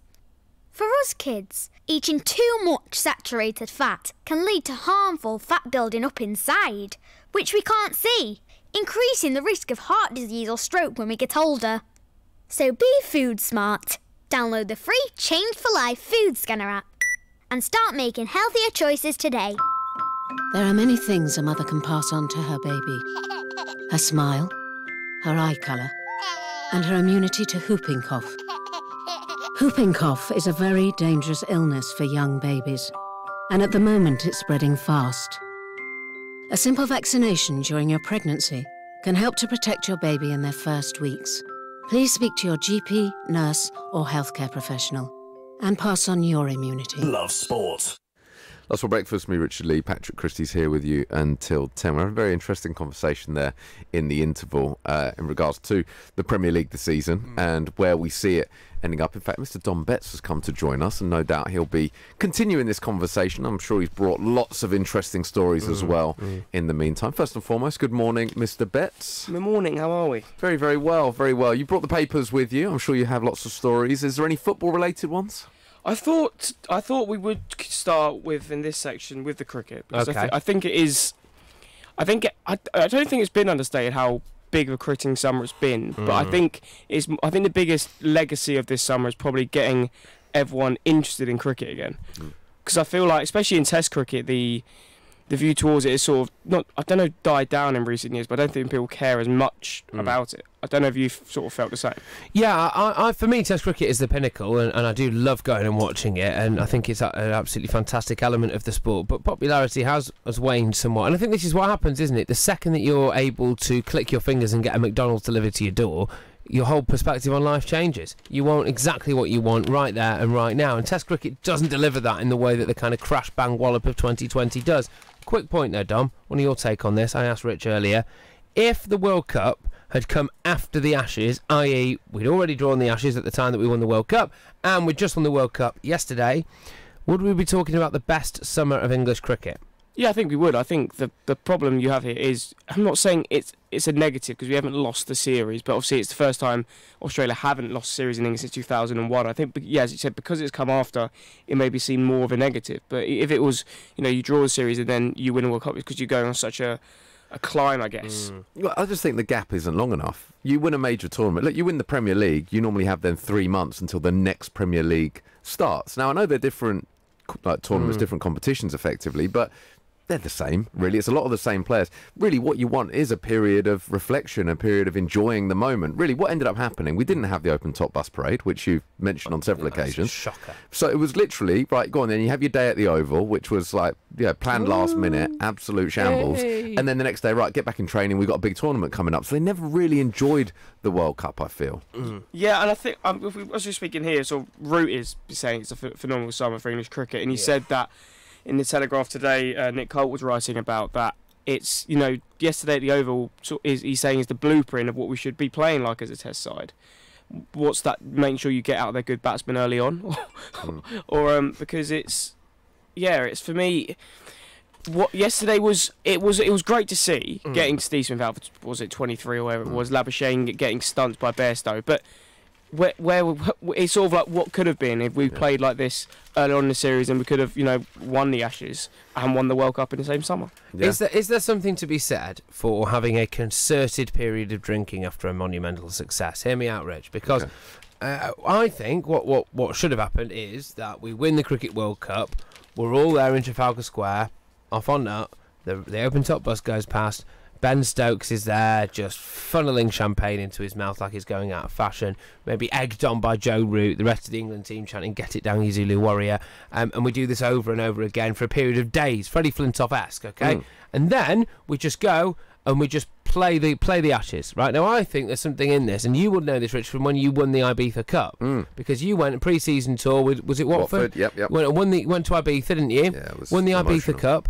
What did you do in the maybe a couple of days after you won the Ibiza Cup? We were in Ibiza, so we decided to make the most of it, and we celebrated. And how did that season then go? Yeah, it wasn't great. Really? Well, I mean, we were like a team battling relegation. We didn't get relegated, though. We didn't get relegated. No, it's true. Okay. It was successful in that we didn't get relegated. Okay, there you go. Good. It is a real shame that Ibiza Cup's still not around. I know, it was, I mean, look, it was memorable, and obviously people talk about it to this day. It was, one of the big sporting events of the year. You have the World Cup, European Championships, and the Ibiza Cup. I think from memory it was us, Sheffield Wednesday, Bradford, and I think another Yorkshire team. That tends to be most of the people in Ibiza, though, doesn't it? Yes. Most of Yorkshire. And do you all play in like a sleeveless vest and rave paint? Really short shorts as well. Really short shorts. Yeah. Anyway, sorry, Don, we got sidetracked there. Yeah, and I also think that what's been mentioned in the Telegraph today is about Stuart Broad, because a lot been said about Stuart Broad, like should he be in the side? Is he past his best? Well, I think this Test series clearly showed he isn't. I mean, as also after we ended up, Australia retained the Ashes, that everyone was speaking about Root's captaincy and whether he should stay. Obviously, it's all said today that he wants to stay on even until the next Ashes series. But yeah, I was looking at it, and are there any leaders in there? And the only person I could point out was Stuart Broad. But the problem with Stuart Broad is he's not going to play in every single Test series. I only think he's really going to play in the home ones. Have we got a big problem here, which is that Broad and Anderson, as we talk about Alistair Cook going and that void that he's left there, have we got a problem here, which is that Broad and Anderson, we're never going to fill that void, are we? No, if you're looking at it, that our team just didn't function as far as I'm concerned in this Ashes series. There's some very good individual. I think it's on both sides really. There's some very good individual cricketers, but there wasn't any like solid team. It was always, if a team won a test series, it's down to individual brilliance by, like, let's say a Stokes or a Smith or an Archer. Yep. It wasn't down to a great team effort. Yeah, I've got some stats here. I know you love a stat, right? 97. Steve Smith hit more boundaries in this Ashes series than teammate David Warner managed runs for the Australian team. So, 47. This season's Ashes series is the first to end level in 47 years. And can you guess who was number 1, chaps, when the last time an Ashes series was drawn? ABBA, you're going ABBA. Don Betts, 47 years ago. Since the Ashes series was drawn, who was number 1? I think I've misjudged mine, haven't I? But anyway, go on. Bit of a time, yeah. The Beatles? No, Alice Cooper with School's Out. There we go. Better luck next time, chaps. For cricket. 774. Osdar C. Smith scored an astonishing 774 runs in this Ashes series with an average of 110. Not a bad return. And 20. Tim Payne's average of just 20 in the series is the lowest for an Australian wicketkeeper in a 5-test series in 26 years. But he won the Ashes test, Steve Smith, fair to say. Actually, he missed 1 test, which we won. Yes. And other than that, the other 4, he was phenomenal. And yesterday, for me, he just looked knackered. Yeah.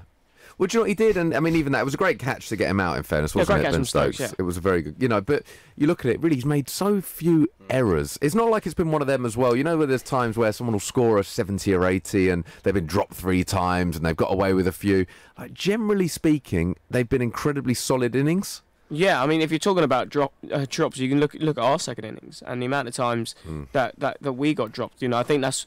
I'm not saying we got lucky, but I'm saying Australia's definitely eyes weren't on the ball at the Oval for this test for me. I think because they've must have been in for so long now. Obviously with the World Cup as well.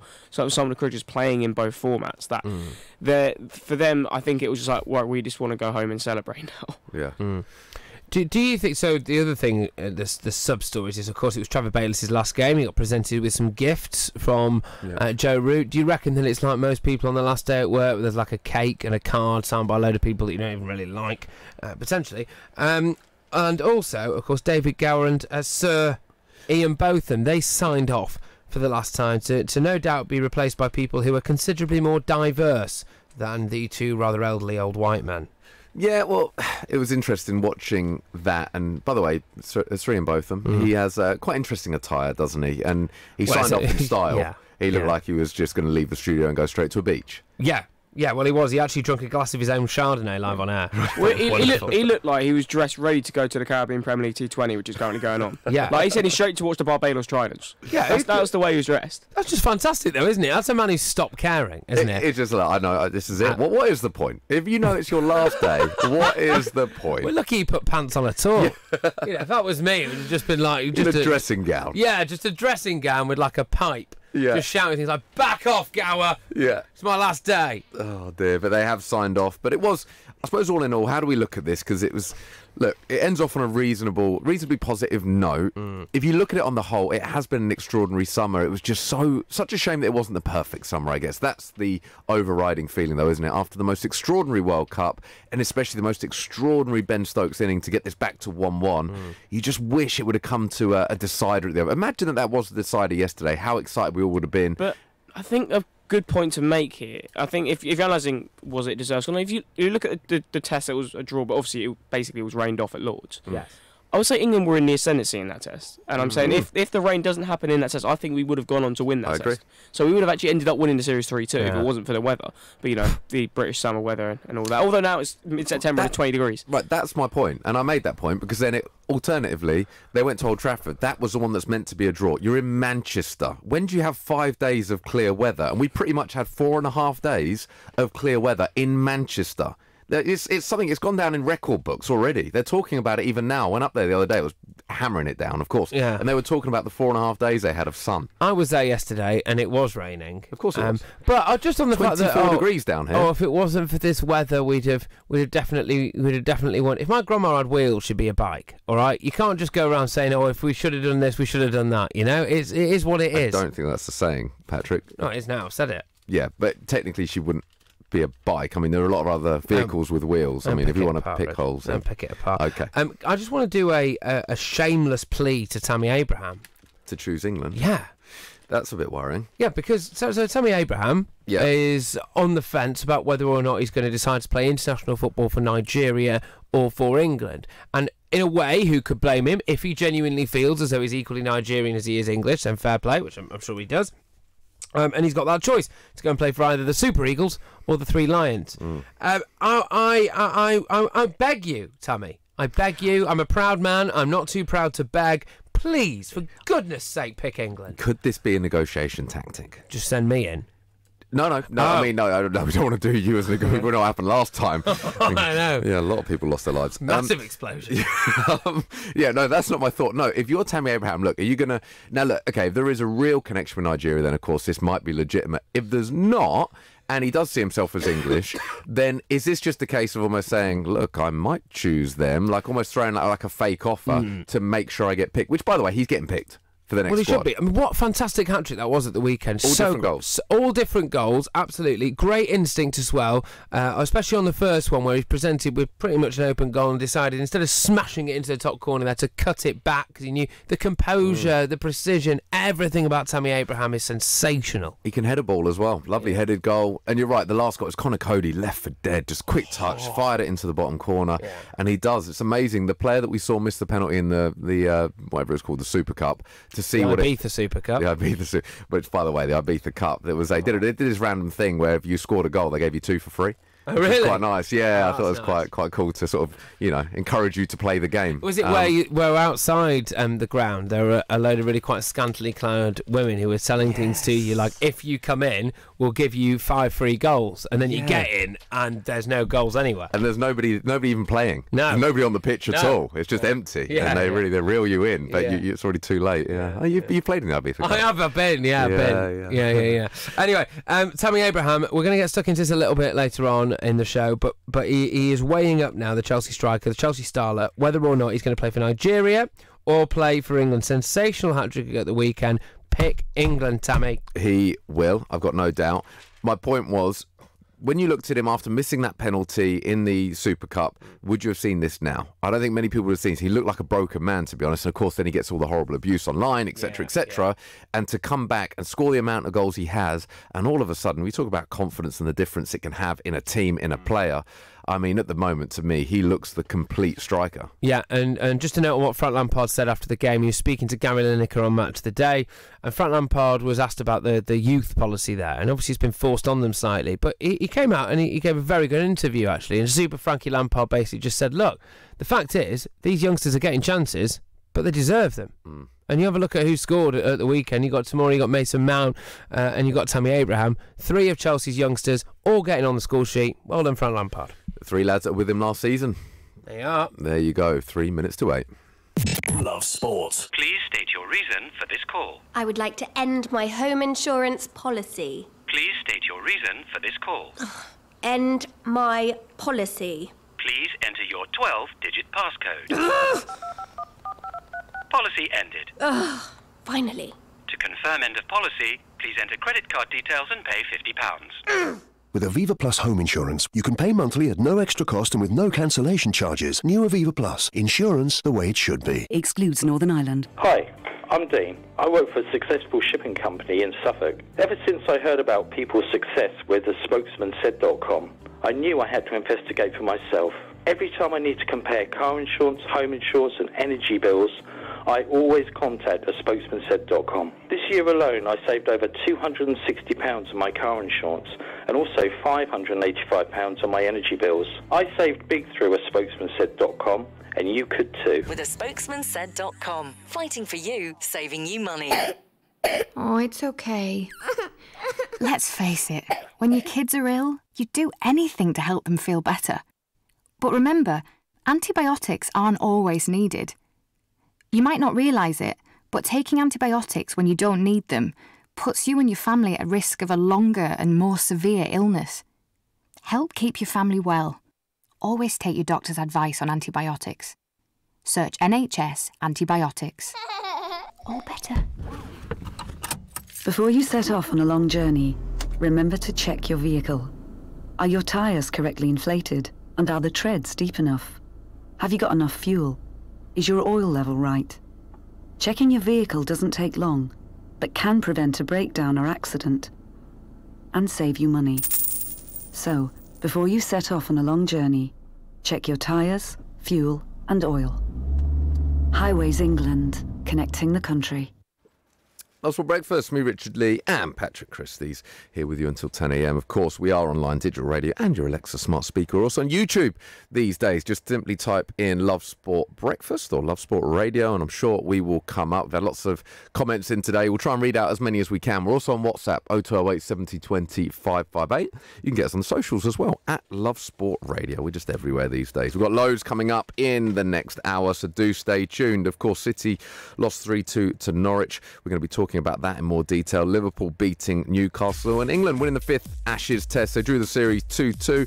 A little bit of pride, but of course the urn has gone back to Australia. We're also going to be going through the Championship with our very own Dom Betts, and we've got Tamar Mills, England and the Sussex fast bowler, to go through the Ashes with us. The time is 8 o'clock.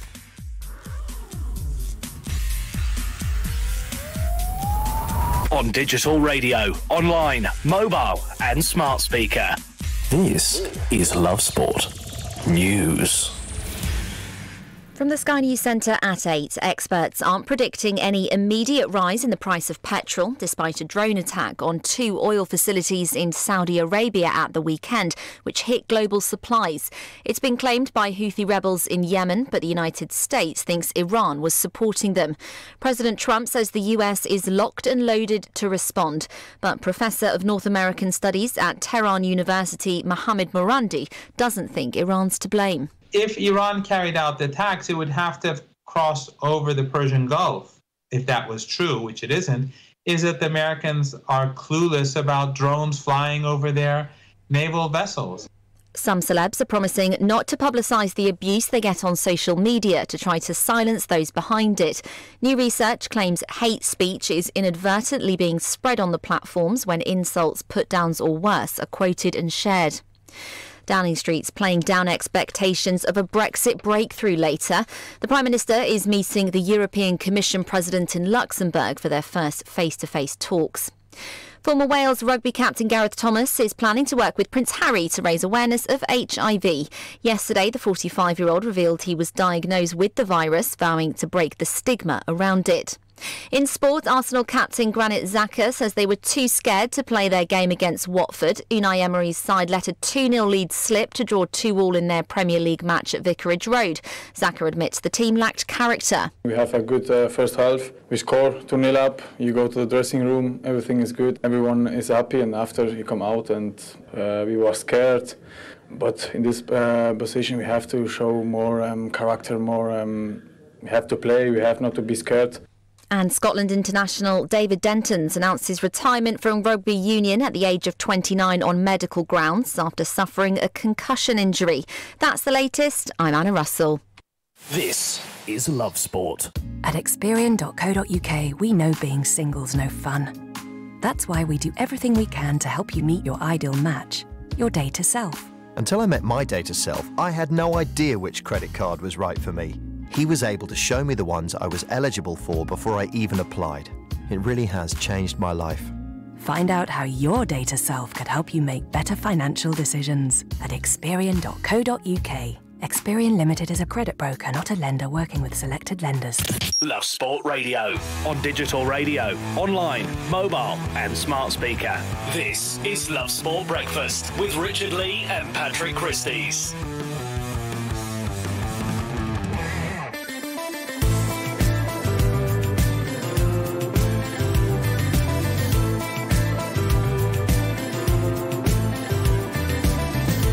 Good morning. Love Sport Breakfast on Love Sport Radio. Myself, Richard Lee, Patrick Christys here with you until 10 a.m. And here are your latest headlines this morning. England win the 5th Ashes Test to draw the series 2-2. England captain Joe Root says levelling the Ashes at 2-2 rounded off a summer that has been a huge success for English cricket, and I'd have to agree. Man City already 5 points behind Liverpool.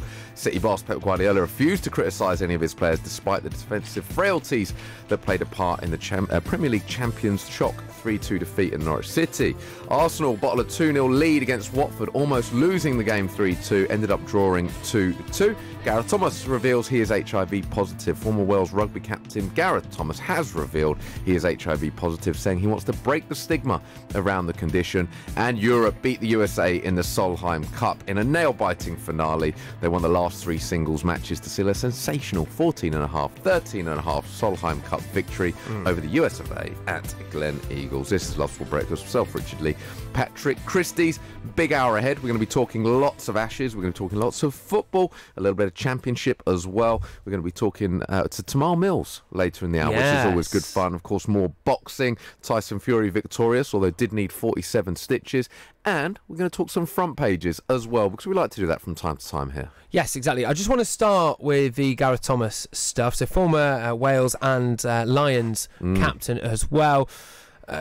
Well, he was a fantastic rugby player, and obviously we shot to prominence through his rugby career. But since rugby, he's come out, literally, actually, as gay. Obviously, the breakdown of his marriage, and he had children as well. And that took a huge amount of courage, and one of which he gained a lot of support from, and rightly so. That took a huge amount of bottle, and also I think it's gone a long way to dispelling the myths of, well, frankly, a lot of dinosaurs out there who maybe have some preconceived ideas about exactly what a gay man is. The fact is that you've got Gareth Thomas there, who is hard as a coffin nail, someone who's an incredible competitor, an incredible sportsman, an incredible teammate, and an incredible human being as well, has come out and had the courage to reveal the truth about his sexuality, and what a difficult decision that must be.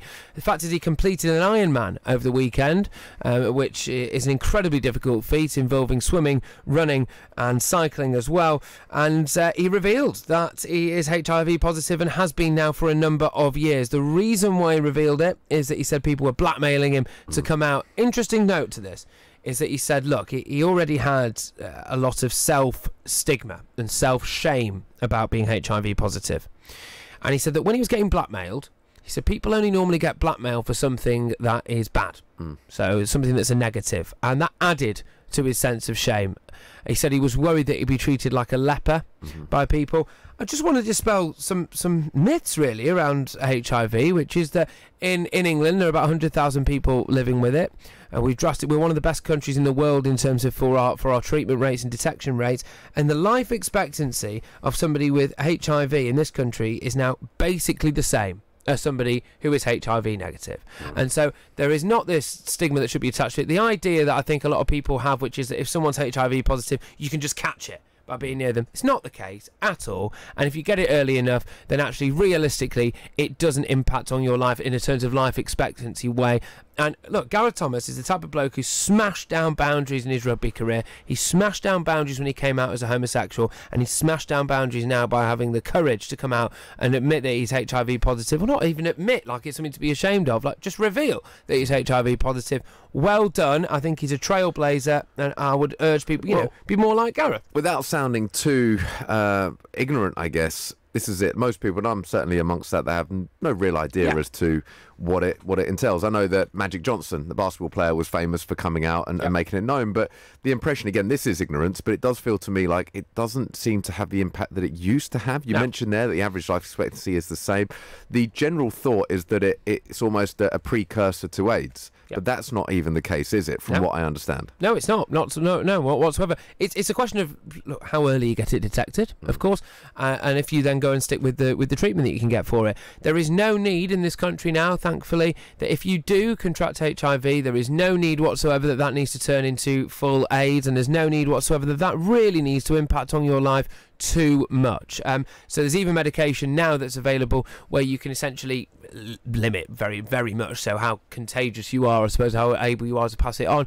Look, it's the type of thing that the worst thing you can do with this, and dare I say it as well in terms of his sexuality, the worst thing that you can do in both of these scenarios, both with HIV and with homosexuality, is to live that lie, is to hide that, and that's only going to damage yourself. And well done to Gareth, yet again proving his worth as a human being, frankly. And I know the royal family have come out, the Cambridges have come out and said and praised him, and rightly so. And I think this guy deserves a huge amount of credit.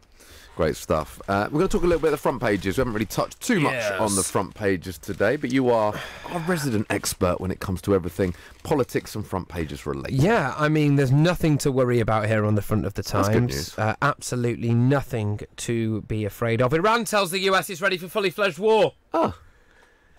Ooh, okay, we are due a good war, aren't we? It's been a while. It's been a while since we've had a good war. It might take the heat off Brexit. That's probably what could get Brexit out of the news, isn't it, if we're now at war with Iran? I know there's a few that have that strategy, that they wait for something massive to finally announce some news. Yeah. So you kind of feel like people have been waiting a little while. Maybe something like this will give them that opportunity Can just you to imagine? sneak it in somewhere. Yeah, that's what they normally do. So if you go on like the government website when they release rather damaging figures about the NHS or something, they normally wait, and it's a day when like a major celebrity dies or just something monstrous has happened, like Liverpool win the Champions League, and now waiting times are an all-time high in the NHS. But you don't notice it because Klopp has done the business. A couple of other stories that really stood out to me. One in politics, and I'm just quite keen to get people's take on this. I know that we do a lot of sport here, obviously, but this one's quite interesting. The Liberal Democrats are having their party conference in Bournemouth, which is a lovely part of the world, and they decided to have a vote. And at that vote, they decided that their policy going forward should be that if they revoke Article 50, which is the law, essentially, the rule that allows us to leave the European Union, that they should revoke that and we should stay in the European Union without a need for a second referendum. Now, this is bizarre because the Liberal Democrats have Democrats in their name. And I was just thinking this, if I was ever deeply unfortunate enough to have a child and that child was sat with me and went, Daddy, do we live in a democracy? Yes, son, yes, we do, yes. The Liberal Democrats, are they democratic? Well, the clue's in the name there, son.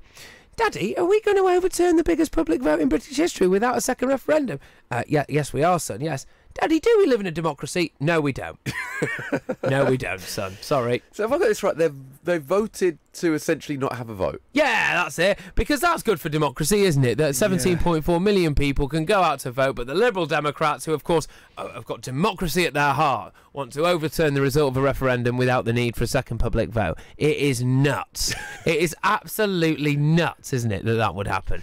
It is. Well, okay. It's just bonkers. Like, this is the thing, when you think... I was so incensed by this, I got told off by a member of staff at John Lewis. So, John Lewis, I was looking at all the new TVs. And they're all in high definition, which is great, because in high definition, the sheer toxicity of that Liberal Democrat vote really hit home to me. And I was stood in the middle of John Lewis, in the kind of technology aisles, and there's loads of people around. And I was with my dad. And this comes up on the telly, on the Sky News ticker. Liberal Democrats vote to pass law that would basically say that they don't have to have a second referendum to overturn Brexit. I went, oh, for goodness, oh, come on. It's not democracy, is it? This is not democracy. How on earth can they show their face? And Dad was like, just calm down a bit. And a member of the staff came over and just went, excuse me, sorry, there's children? Like, oh, okay, sorry. Yes, I'll have that iPad, please. Thank you. Of all places to kick off, John Lewis. Yes, John Lewis. I like doing it. That thieves steal a solid gold-plated toilet that Winston Churchill once cacked into at Blenheim Palace. How? Well, police say they've got nothing to go on, Rich. Right, very clever. How did they do this? They broke in the dead of night. There's a couple of bits of this story that are brilliant. They broke in the dead of night and hacked away at it and then nicked it.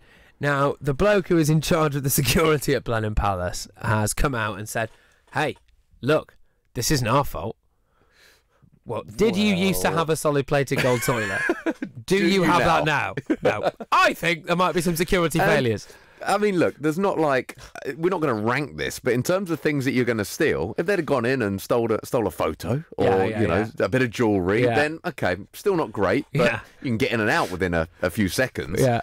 But with the toilet, I'm assuming that's going to take some time. There's going to be a bit of noise. Yeah. It's not a simple thing to take. It's not the type of thing. And also, it's the type of thing, if you accidentally pocket something from a gift shop, you can give it the... Oh, sorry, I just picked it up. I didn't realise.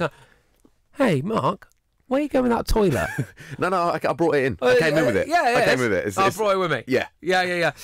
So it's fascinating, this, because what I particularly like is that you've obviously got some very cultured thieves out there. Because it's the type of thing you can just tell whoever's done this has probably gone to Blenheim Palace with their kids on one of those boring Sundays where this will pass the time. It's not a solid gold toilet. I wonder I wonder. And hey, they did it. So, yeah, there you are. It's a 55. This is it when it gets installed in your house. And you're like, Daddy, I no, I bought that, son. I bought that. Yeah. There's a story in the paper though today, Daddy.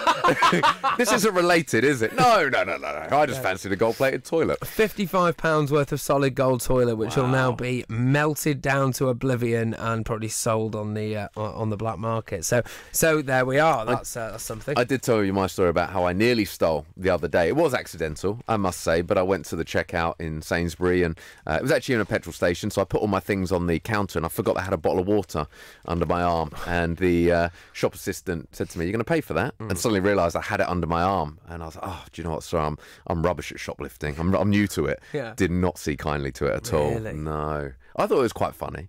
I think it's all right. I mean, it's not bad. You wouldn't lead in with it. It was it was clearly a joke, but the scowl on her face told me that she didn't see it. Yeah. I mean, that's not great. There is one here that is just absolutely nuts as well. So it's on page 3 of the Times, this. Race row flares over blacked up Morris dancers at folk festival. Just, right, this is the thing, because I am from the north, right, and we're always a bit backward and a little bit behind the times. And at every single fancy dress party that you go to up north, someone will black up, right? And you just think, it's never been okay, but there was a period of time when you might just plead the fact that essentially people are idiots and very culturally ignorant, and as a result, you know, Vernon, the 64-year-old postie from like Runcorn, might not have quite gauged the fact that blacking up is definitely not okay. This is essentially a fleet of racist Morris dancers who have descended on a particular town. It's absolutely nuts. Like, the fact that in this day and this is the thing that I don't get. Like, this is not just a thing that you decide on the day, right? There's been a group meeting presumably here. We go, right, what are we going to do for this particular Morris dancing festival? Any ideas, anyone? Oh, we could just dance around the maypole. We could go to a Wetherspoons, get absolutely battered. Yeah, or we could black up.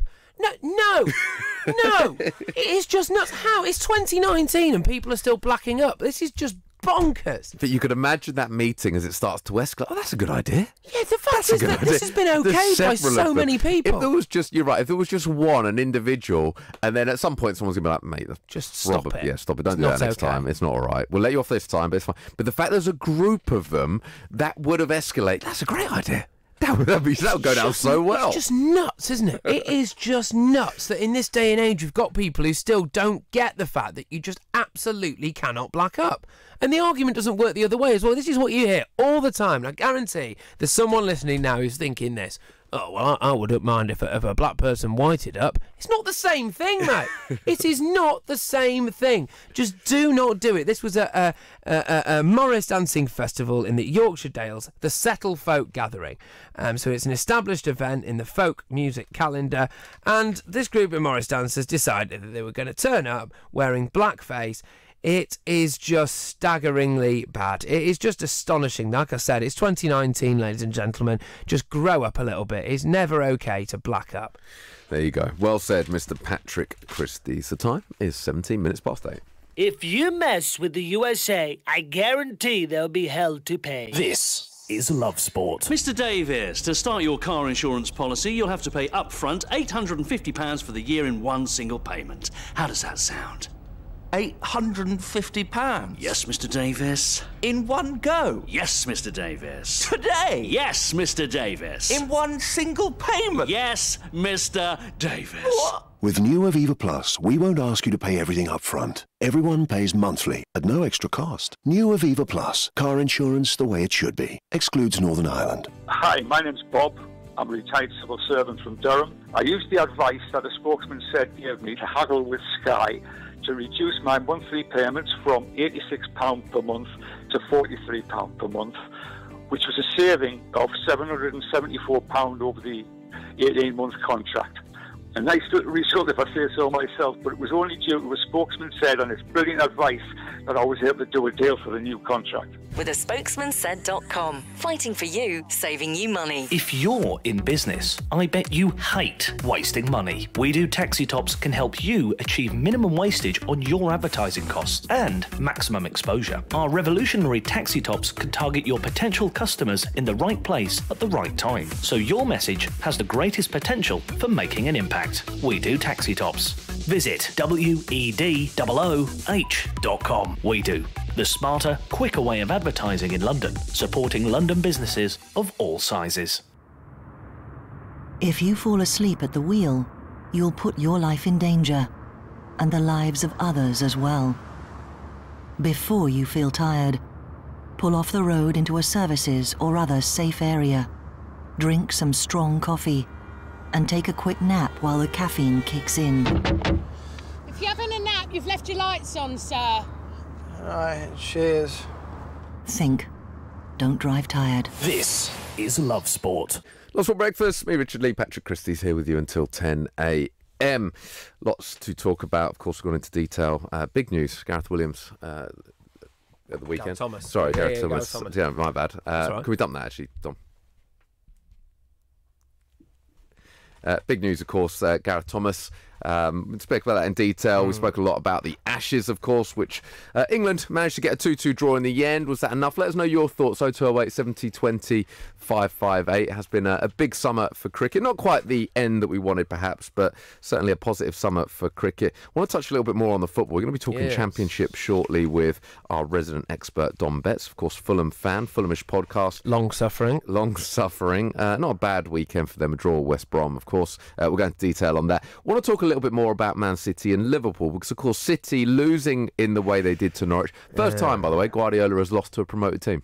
Is it? It is, yeah. And do you know what? I mean, look, nobody predicted it. Here on this show, we did our predictions and everybody did their predictions. I think the closest that anybody came...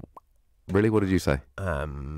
Well, I normally win. You're pointing at yourself. Yeah, I don't think you can even remember what you predicted. I'm pretty sure you went for a 4-goal victory.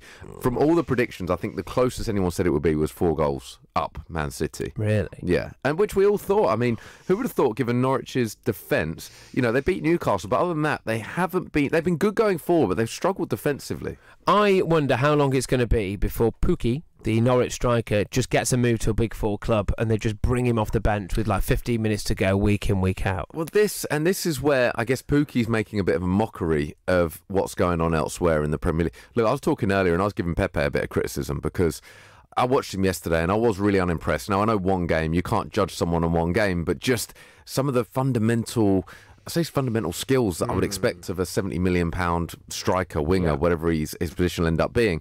Pukki, of course, they signed for free. No one in the Championship would touch him. Norwich took a punt on him. There was a lot of other Championship clubs that he was offered to. Norwich took the chance. Bearing in mind, free transfer. And, you know, you say it semi-jokingly, but, you know, 28, 29 years old, finished striker. And from what we've seen so far, you know, normally, what would you pay to have a striker come in and score 12 to 15 goals in a season? Which it looks like he will go on and do that. That's probably worth 40 or 50 million, ordinarily. Yeah. Exactly. So 2019-2020 season, matches 5, goals 6, 2 assists. Yeah. Bish, bash, bosh.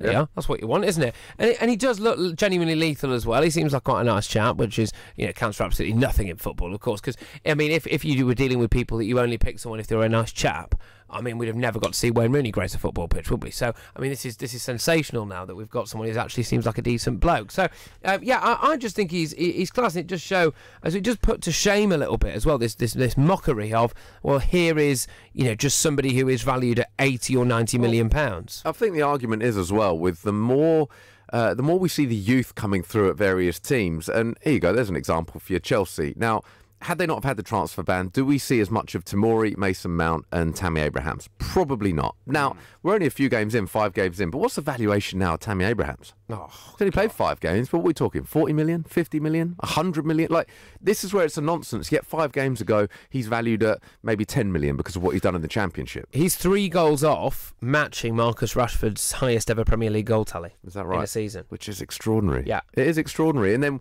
you know, the same with Mason Mount. Again, a number of games. Within the last 5 games, here's an argument I'll put your way, is that they've increased the value of those 3 combined by well over 100 million. Yeah.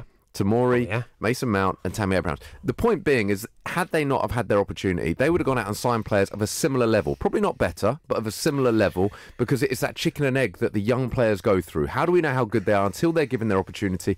Some don't, and don't get me wrong, some sink, some do not swim, but these 3 certainly have so far, and all of a sudden Chelsea now have 3 massive assets on their hand that haven't cost them a penny. It is astonishing, and I think it goes a long way to highlighting the absolute lottery that is being a top-level football footballer, okay? Because you look at someone like Pukki, who couldn't get a club, really, at the start, towards the end of last season, really couldn't get a club. Norwich pick him up for free. He's banging in goals for fun in the Premier League. Tammy Abraham. You look at him, sensational talent, clearly. He scored goals everywhere he's been. He's now getting his chance to the Premier League. Scored a sublime hat-trick at the weekend. Mason Mount, another good goal. Tamori, what a goal that was. Maybe goalkeeper's positioning. Don't take that away from him. Fantastic strike. Great goal.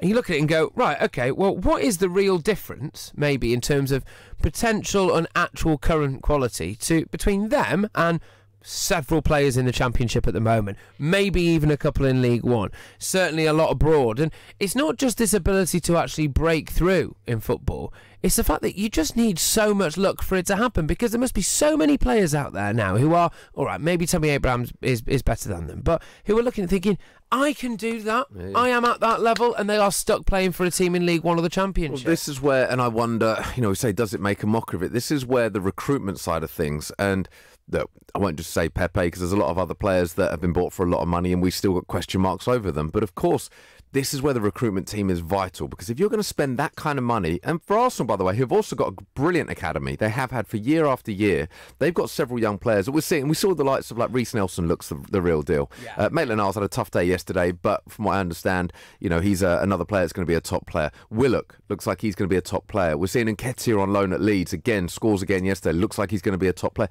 Look, who's to say that Nketiah isn't of the same standard of a Tammy Abraham? But at the moment, of course, he's off at Leeds, and I'm sure he'll have a very successful season.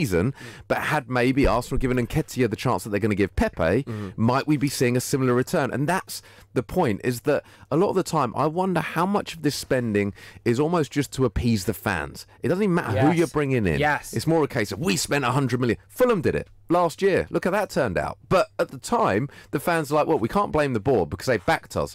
Norwich barely spent anything this summer. Two things. With every single week, Manchester United's team looks worse and worse. And I say this because look at that England front three that we had when we played Kosovo. Right, we've got Sterling, we've got Kane, and we've got Sancho. There's no room for Lingard, there's no room for Rashford, and they were absolutely right to not be anywhere near that football pitch, because I tell you what, those three were so much better. Then we have a look at Mason Mount. Good English talent. Tammy Abraham, good English talent. I know he's got a choice to make now between playing for Nigeria and England. We hope he plays for England. Choose England. Yeah, well, I'm pretty sure he will choose England. But anyway, still, please choose England. Anyway, my point is this. How far back now are the likes of Rashford, are the likes of Lingard slipping in this England pecking order? And they are supposed to be, United are pinning their hopes on these two. Solskjaer had to tell both of them to focus on football at the weekend, apparently. He had to have a sit-down meeting with Lingard and Rashford and tell them to focus more on their football. Well, Jesse Lingard's launching a new range of aftershaves. Tammy Abraham scoring hat-tricks against a team that United could only draw with. Yeah, well, look, this is, and I suppose that then is a key point, is the culture. The culture of each club, whereas at the moment, look, Frank Lampard going in, of course, he's going to have a certain culture, a certain idea as to what the culture is, and he's reliant on a lot of the youth that he knows already from last season at Derby. So, look, he's going to create that, I'm sure. Now, by the way, they're far from perfect. They're conceding goals for fun. I've made a prediction that I think this season they'll end up being in the top three in terms of scoring charts and the bottom three almost in terms of conceding, because I think that they're going to be the type of team, the Kevin Keegan-esque team of old. I've got a feeling that's going to be Chelsea this season. So they're far from perfect, but I like what's going on there. I think the culture is a real positive one. I still don't think United have got that right. I think that they have moved on Sanchez and Lukaku, who, from what we understand, weren't brilliant for the culture within that club, but I don't think they've quite nailed it. Now, whether we can look at certain individuals for that or whether that's just something that's going to take a bit of time, we shall see. The other bit I wanted to touch on, though, was, of course, with that result, that now means they have got a 5-point deficit behind Liverpool. So City are 5 points. Yeah, so City are 5 points behind Liverpool, obviously, after their Norwich. Yeah, so I want to touch on that, because, of course, they do face each other in a month or two's time, and there's several fixtures between now and then. The interesting thing for me is, look, 5 points, it is so early in the season, and, we joke that now the season's over. Well, actually, last season they got back a 7-point lead. Here's one for you. If they actually get an 8-point lead, and I know it could be really early in the season, but let's say that it remains at 5 points, which I don't think it will, and I'll explain that in a minute, but let's say it remains at 5 points, and it's at Anfield, Liverpool versus Man City, Liverpool win, and Liverpool take an 8-point lead. Is that the kind of one that psychologically, given that these teams have both got the capability of winning 15 games in a row, is that the one that psychologically makes Liverpool think, actually, this is our season? Yes, in a nutshell, yes. Currently, the league table is Liverpool first after 5 games on 15 points, a goal difference of +11, while Manchester City in second after 5 games, 10 points and a goal difference of +10. Look, it is far too early, and Pep Guardiola rather sarcastically after the game came out and said, "Oh, well done, Liverpool, you've won the league, it's September," right? And it is, and Manchester City, you can't rule out the fact that they might just win every single game from now until the end of the season. They are that good, but there is only so much of a mountain you can climb. There is only so much that you think Liverpool are going to slip up. And when small margins in sport, well, the year when Sir Alex Ferguson went out and bought Robin van Persie, and he said he'd never lose the league on goal difference again, which he did to Manchester City, and look, they didn't, right? I can't help but feel Laporte is out injured. John Stones looks just so kind of loose at the back. It's unreal. Otamendi, as you've already said, he doesn't seem like he's necessarily good enough to play at that level for Manchester City. Whereas you look at what's going on at Liverpool at the back, it's pretty solid. As long as Liverpool, and look, I thought losing Alisson would have cost them more than it has. But in fairness to Adrian, he's without being perfect by any means, certainly made a couple of errors. He's come in and done a very good job and certainly done what was required, and he'll end up being an excellent number 2 when Alisson is fit. Yeah. The key one for them is Van Dijk. As long as he stays fit, then they've got an incredible chance. Just one reason why I think that every single fan of every other football team should want Manchester City to beat Liverpool is that I think that if Pep wins the Premier League this season, probably wins the Champions League as well, although that's up in the air, I think crucially the league, I think he's off. I think he goes. He's got form for, this is about the amount of time that Pep lingers at a particular club. If Manchester City lose the league to Liverpool this year, I think what you're going to get is Pep go in for seriously, because bear in mind Lionel Messi's contract is available to leave the club at the end of every single season for Barcelona. I think you see City go in for someone like a Lionel Messi. I think you see him stick around. I think you see them blow the league away, and you have more misery at the hands of Pep. I don't know if you saw that one over the weekend. There's a story, and apparently there's a bit of truth to this, is that Lionel Messi's being linked up for David Beckham's team, Miami. Yeah. Which is interesting. I mean, at what point does Messi say, actually, completed it, football? Well, he's not. He's not. Cristiano Ronaldo is better than him. So you think they'll keep going to the bitter end? I think Lionel Messi... I think what drives him, when you're that good at Spain, Barcelona, when you're completed it. Yeah, when you're that good, right, and it is only Cristiano Ronaldo that you're going up against. You're not going up against anyone else in world football. You're not going up against anything else. It is Cristiano Ronaldo. If Ronaldo is still doing the business, he can't go anywhere. Just to touch on the reason why I mentioned I don't think there'll be a 5-point gap is that you look at Liverpool's fixtures. They've got Chelsea away. I won't name all their fixtures, but Chelsea away, Manchester United away, and Aston Villa away I'll mention as well, but certainly, and Tottenham at home. Yeah. I think certainly the 3, Chelsea away, Man United away, Tottenham at home, I think they drop points, whereas I think looking at City's fixtures, I think they win every game between now and then. Yes, they've got Everton away, which you would think would be a tough game, although we never know which Everton's going to turn up. But other than that, they haven't got any of the teams in the top 6, certainly. So I think City win every game before now in the game against Liverpool. I think Liverpool possibly lose one, but certainly draw 1 or 2. So you know how football teams now tend to take Premier Leagues in bursts, so they set targets of, right, this is where we're going to be after this 5 goal, where we want to be after these 5 games, and they judge it on that, because otherwise it's too long a calendar. Right, the 9th of November is when Liverpool host Manchester City at Anfield. Yeah. Now, if between now and then Liverpool maintain this 5-point gap, or let's just say it's 6, 7, 8 points, and they beat Manchester City at home on the 9th of November of this year, I think Liverpool have won the league. And I wonder whether or not Jurgen Klopp is saying that to his lads now. Look, we have got this tough run, as you've just mentioned there, some of the teams that they're playing United, they're playing Chelsea, they're playing Spurs. If they don't drop points there and they beat City at home, that's the league. Yeah. That's an interesting point. What do you think? 0208 70 20 558. Just on that little burst of games, we used to do that, group them into groups of 4 or 5 games. We did it, for instance, in the Ibiza Cup, where we had the 3 games and we had that as a little group. And then it's, if you're really successful, then you reward yourself, which we did in Ibiza after winning the Ibiza Cup. Right, fantastic. Well done, mate. 28 minutes past 9. Love Sport. Listen to Love Sport Radio on your smartphone today. Simply download the free Love Sport app from the App Store or Google Play. Tap the play button and you'll be able to listen to your favourite station. Anytime, anywhere.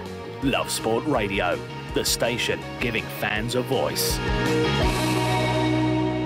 The cost of car, van or motorbike insurance can put people off driving completely, but you don't have to pay massive premiums to protect your vehicle from theft or damage. Price comparison site spokesmansaid.com can get a great deal for you. Spokesmansaid.com. Fighting for you, saving you money. Please state your reason for this call. I would like to end my home insurance policy. Please state your reason for this call. End my policy. Please enter your 12-digit passcode. Policy ended. Finally. To confirm end of policy, please enter credit card details and pay £50. With Aviva Plus home insurance, you can pay monthly at no extra cost and with no cancellation charges. New Aviva Plus. Insurance the way it should be. Excludes Northern Ireland. Hello, I'm Tim from Bolsover. I'm a retired teacher. I was looking for a better electricity deal from my parents when I got an email from a spokesman said it was a fixed deal for 2 years, which was better for my parents, less for them to worry about. And when I had a look at the sums, I had to recheck because I couldn't quite believe it. They were going to save over £900 each year they were on that deal. Needless to say, we signed up pretty quickly. With spokesmansaid.com. Fighting for you, saving you money. Exercise. It doesn't have to mean Lycra or a fancy gym membership. All you need is 10 minutes and you. Because a regular 10-minute brisk walk is a great way to get more active. Whether that's walking to the shops or getting off the bus to stop early. Picking up the pace and getting your heart pumping can make a real difference to your health.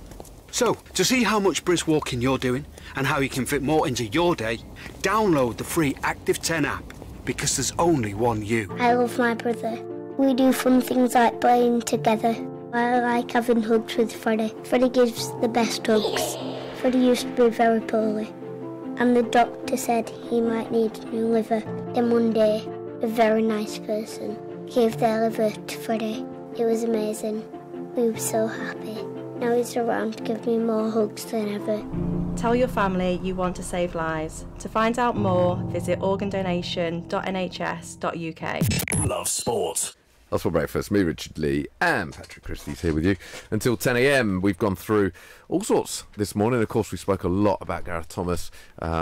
Say big news over the weekend. Very brave of him to come out and talk about what he has. Lots of Premier League action. It's been a very interesting weekend. Of course, England did win the 5th test, drawing the series 2-2 in the Ashes. But of course, Australia have retained the urn. Something we haven't gone into too much detail on is the Championship, which, as ever, is a fascinating league. Leeds once again find themselves back at the top of the Championship after their win on Sunday away at Barnsley. And who better to discuss the Championship than our resident Fulhamish podcast man, Mr. Dom Betts. Hello, how are we? Jose Mourinho, Graham Souness, potentially They haven't Roy got Keane. experience in the Championship. Rhetorical.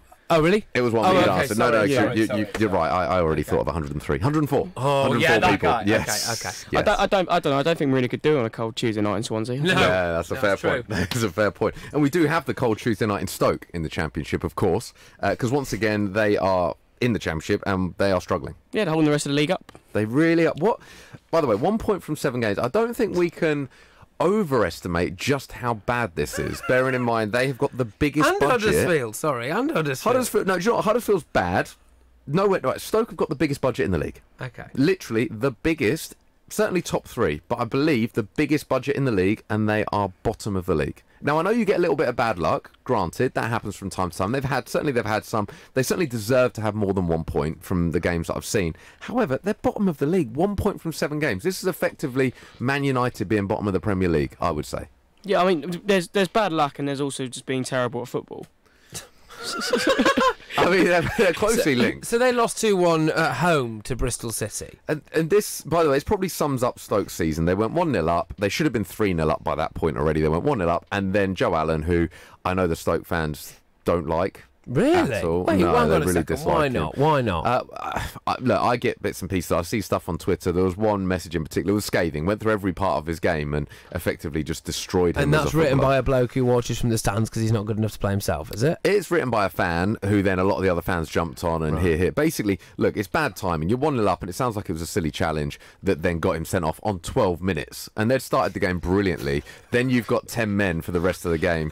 And to be honest, they actually played pretty well thereafter. But Bristol City City did come back and get the 2 goals they needed, and a big win for Bristol City. But from Stoke's point of view, the problem is for Stoke that even now, I know it's ridiculous to say this, they're still going to be aiming for promotion. They have to this season. The amount of money that they're spending and have spent, they have to aim for promotion. But already they're 12 points off the playoffs. They're 15 points off automatic promotion.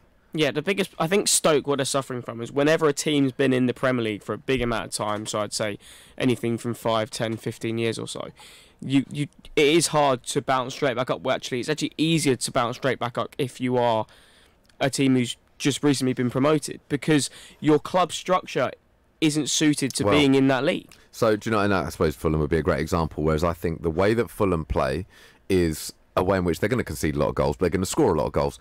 I agree. I think there's 2 things. I think the mentality of a team, if you've always been containing other tems, you haven't necessarily been scoring loads of goals. They never scored loads of goals in the Premier League, Stoke. They were brilliant at grabbing a result here and there. Throw-ins is what they were brilliant for. No, I mean, throw-ins is what everyone... When you think of Stoke, you think throw-ins and oatcakes. I faced a few of those Rory Delap throws. They were difficult. Yeah. They were, that was a classic. Keep us away. Yeah.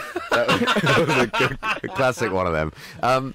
No, but they were never a team that would go out and play fantastic football, but they could grind out results. Like, I wonder now if you had a team like Burnley come down to... Well, look, we're seeing it with Cardiff to an extent, a team that aren't necessarily the most expansive in how they play. Now, the second you come down, it needs a different mentality, because no longer are you going into games thinking a draw's a great result. You have to take the game to other teams. I think Stoke, for far too many years, it was grinding out a 1-0, grinding out a draw, a nice mid-table finish, which was brilliant, don't get me wrong, but all of a sudden you go into the Championship, you need a different style of football. I think for me, out of the teams that did get relegated, Fulham have got the best chance because they can score goals. And the way in which they play, yes, they'll concede a lot, but they will score a lot. Has the Charlton bubble burst? They lost 1-0 at home to Birmingham City after a good start. For the record, they are still 3rd in the table, played 7, and they've got 14 points. I think, personally, for Charlton, is they're too heavily relying on Lyle Taylor to create a chance for them. And one thing that it reminds me also about Fulham with Charlton is, do they know what to do when they go 1-0 down? Right, so I was at the game at the weekend, and that's the exact question. They didn't have Lyle Taylor at the weekend. He's injured. No one actually knew he was injured. It seemed like it's gone under the radar a bit, and it sounds like he might be out for a period of time. He got injured playing for, I forget the name of the nation, which is bad, but it kind of sums up the size of the nation. So he went away for the international break. In fact, Patrick will find out the name of the nation, which will be so frustrating from a Charlton point of view, because it just made me realise how big he is for them. They had Hemed played up front. He did okay, but he doesn't have the physical presence that Lyle Taylor has. Now, that game for me was 2 pretty poor teams. Now, Birmingham, don't get me wrong, both, by the way, are doing great. Charlton are 3rd on 14 points, Birmingham are 8th on 13 points. Go on. Montserrat. There you go. That's who he played for, and he got injured. That sounds like a large rat. Doesn't it? Yeah, and you asked how big he was for Charlton. He's 6'2", mate. Right, so... And the question being, what did they do when they went 1-0 down? This was it for me. I'm watching that game of football. In the first half, there was one half chance. It was a scrappy game. You knew the first goal was going to win the game. And as soon as Birmingham got it, Birmingham then sat 20 yards deeper. And what did Charlton do? It was direct. Just over and over, pumped it into the box, to the point where in the last minute, do you know who came up? The goalkeeper for the last minute, and he played up front because they had him as a target man, and they kept trying to hit him, and that was all they were looking for, was knockdowns. They had no real creativity.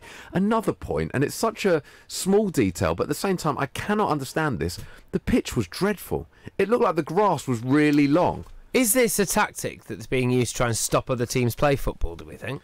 Well, that's what I thought at first, thought maybe, but that would make sense against the Leeds, not against the Birmingham. I couldn't figure it out, and I think actually they came out and made a point of this. The other point as well is that Lee Bowyer got sent off, which was maybe not overly surprising. Talk to me about this. What happened? Basically, and I understand, in fairness, the officials were really poor on the day, really poor. And the Charlton fans around me were getting frustrated, getting irate. I was as well, because they were very, very poor. I mean, the amount of times Birmingham players would go down with an injury, like, it was embarrassing, and there was only 6 minutes added at the end, and actually what the Birmingham bench did to waste a bit of time was, while the game was going on, they kicked a ball on the pitch. So this is what happened. They kicked a ball on the pitch, Bowyer's run on to grab it, thrown it back at them, almost out of, it's just ridiculous, and so he's come over and he's booked the Birmingham manager for throwing the ball on the pitch, but then he sent off Lee Bowyer for throwing it back at him. Actually, so hang on a minute. This is damaging for Charlton going forward, because how many games does Lee Bowyer get banned for now? Is it one? Is it one or three? Yeah, I want to say it's a 1-game touchline ban, but So, but this is awful for Charlton, surely, because he's Mr. Charlton, isn't he? He is. He's a big part of what they are and what they do. And you could, I mean, look, as soon as he did go off, interestingly, they then went even more direct. I mean, they've got Johnny Jackson there, who'll be good on the sidelines, I'm sure. Look, it is worrying for Charlton. The reason it is also worrying for Charlton is they've got a really tough run of fixtures coming up. And I think as well as they've done so far, and they've done brilliantly, they're on 14 points now after 7 games. And I hate to give this prediction. It wouldn't surprise me if they're still on 14 points after 12 games. Dom, you've got a little theory, haven't you, about why Fulham are actually in the perfect vein of form to get promoted? Yeah, I don't ever think you want to be the runaway team in the beginning of a championship season. Yeah. It's the last thing you want. You just want to be in contention around a certain time. Sometimes you get lucky. Sometimes you get a Cardiff in 17-18 and you do get automatic promotion. If we look at the season before, in 16-17, obviously Reading lost to Huddersfield in the playoff final on penalties after a boring 0-0 draw. I think one of the most boring playoff finals of all time. But there was some stats, like, when they do like expected goals or things like that, they were, if you go by all those sort of things, they were expected to finish about 14th in the league. Yeah. But because they were grinding out the results, so you can get lucky. But I think for me, Fulham just need to stay within 4th, 5th, 6th, as long as they're close to automatic promotion places. Then when it gets, January, February, March, April, May, you can really push on. But, it's all about just gaining. You really want momentum in, obviously, at the latter stage of the season, not right now. Well, if I'm looking at someone like Swansea, I still think they're going to drop off. But, I spoke to a championship manager, I won't name names. He said to me that you're best off, you don't want a great start, you don't want a dreadful start, because either way you get sacked. He goes, you want to start in the middle, and you want to just plod along, because then you'll keep your job. He goes, the problem is, if you start brilliantly and fade away, it's like what you said about the Ashes, right? Had we played the Ashes first and then the World Cup, we're talking about the best summer of cricket that we've ever experienced, because we're now still glowing after the incredible super over and everything else. But because it's the other way around, we're a bit like, it was good, but, a little bit disappointed we didn't win the Ashes. It's the same with football. Imagine let's say you're going to finish 7th at the end of the season.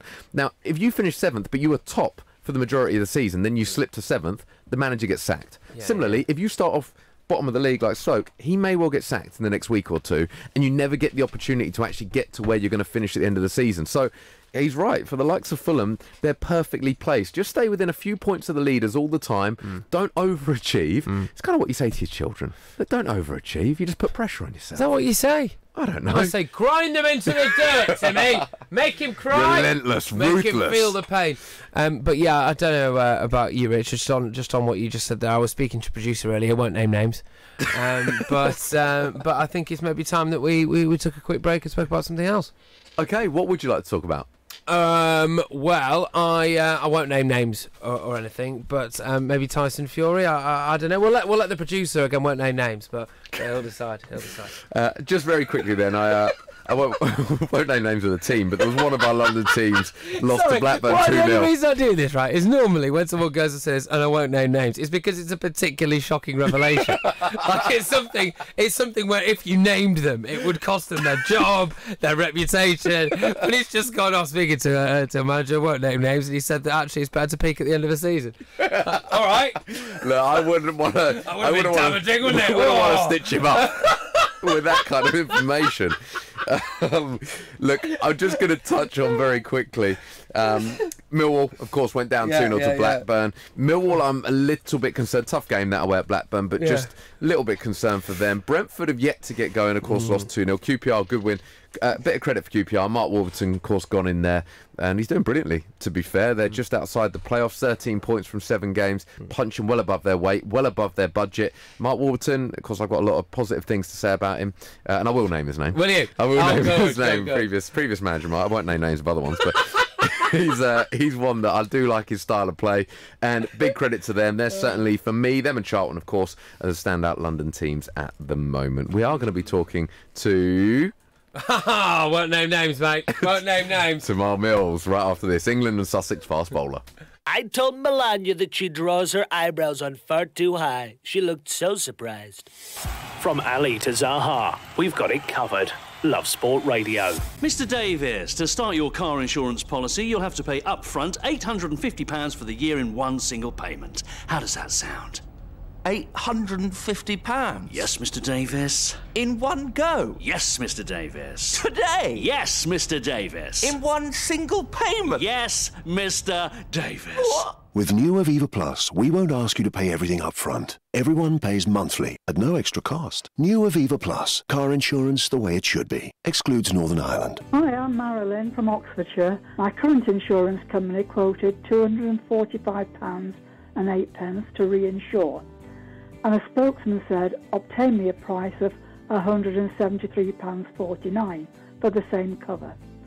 This was a fantastic saving for me. And next time my car insurance comes up for renewal, I will be going through a spokesman said. No doubt about that. With a spokesmansaid.com. Fighting for you, saving you money. If you're driving on a motorway and you see a red X sign overhead, you need to change lanes safely. Driving in a red X lane is an offence. Red X's are there for a reason, to protect you and others from danger. The lane may be blocked by a broken down vehicle or road workers, or the lane may be needed for the emergency services. So if you see a red X, change lanes safely. Highways England, connecting the country. My mum and dad say that I don't need lots of sugar. I'm sweet enough already. So we used the Change for Life food scanner app to find out how much sugar is in our food and drink. It's surprising how much we found. So I put my detective hat on to find the healthier choices. Woohoo! Found one, Mum! You can be food smart too. Download the free Change for Life food scanner app today. This is Love Sport. That's for breakfast. Me, Richard Lee, Patrick Christys here with you until 10. I want to talk a little bit more Ashes, and who best to do so than Tamal Mills, England, a Sussex fast bowler. Morning, Tamal. Morning, guys. How are we? Morning, good, thanks. Hope you're well. Of course, a successful end to the Ashes. First, I'm interested to get your take on it and how you feel about it. We were talking earlier that had it been the other way around, it had been the Ashes first and the World Cup second, that we are talking about it being the best summer of cricket that we've ever experienced. Arguably it still is, and certainly I know there's a lot of people that weren't necessarily big cricket fans before that are cricket fans now, I think it's fair to say. I guess with this, it's a positive ending, but there's still a feeling of what might have been. Yeah, definitely. We're always guilty of recency bias, aren't we? If, as you say, if it was the other way around, you'd be, everybody be talking about how brilliant cricket was, and the Ashes probably would be a little bit of an afterthought, even though they didn't quite manage to win them. But yeah, if you look back at the whole summer, it could only have gone slightly better. Obviously, if England won it, but it was an excellent summer. As you say, a lot of people that wouldn't have even watched cricket before now, wouldn't, at the very least, wouldn't mind watching it on telly or maybe popping along to a game. So it's brilliant summer for cricket, and even though the boys couldn't quite get over the line in this latest series, they still put up a really good show. What do you make of Jofra Archer's performance throughout the series? Is it as good a full debut series as this country frankly has seen from a fast bowler? Because of course, tomorrow you are the Jofra Archer PR machine. I need to start charging him, I think, for the amount of talking I'm doing about him. But look, Joff, as I've said many times before, how well he's done at international level has, it's no surprise to the guys that have played with him or seen him at Sussex or around the world for the last couple of years. The one thing he had to just prove his fitness and his durability. Obviously, mainly playing one-day cricket for the last year, 2020 cricket. Could he get through a Test series? And he's obviously answered that. He bowled loads of overs this Ashes series, didn't he? And many of those at a really high level of pace. So that Joff did brilliantly, and he set himself up for what I'm sure is going to be an excellent career in an England shirt. Does it annoy you when people look at him and when he kind of went in at a spell of about probably like 83 miles an hour for a little period, and everyone was like, "Come on, Joff, we're bowling 95." Like, was that just annoying you? I mean, what is, and also maybe just explain for some people exactly why you won't charge in and bowl 95 every single game. Yeah, it's tough. Like, we're guilty of it in all sport, not just cricket, isn't it? In football, rugby, whatever. When you see excellence, you then demand it every time you watch the sport, don't you? It's like football. You see somebody score a hat trick, you expect them to then score every game, don't you? You want them to repeat the brilliance of what they've done, but that's not professional sport, unfortunately, and very few people are able to kind of be world class every single minute of every single game that they play. So obviously Jofra started off in his first Test match bowling that speed, and then that's what everybody then wanted him to do. So it is tough. There are a lot of contributing factors. Some days you just can't get going. You wake up and for whatever reason you get to the ground and you something's just not quite right. You just something within you, just physically, you just can't quite get that same rhythm that you had on that day, and things like adrenaline. And you remember, just from Barbados, it is tough playing cricket in well, it was like 10 degrees that day at Old Trafford, I think it was, and the wind was about 30 miles an hour. You don't often get that growing up in Barbados, unfortunately. But yeah, there are a lot of things that come into it, and I'm sure Geoff learned a lot just in these 4 test matches. But yeah, it is tough when you do perform so well. People do expect it all the time.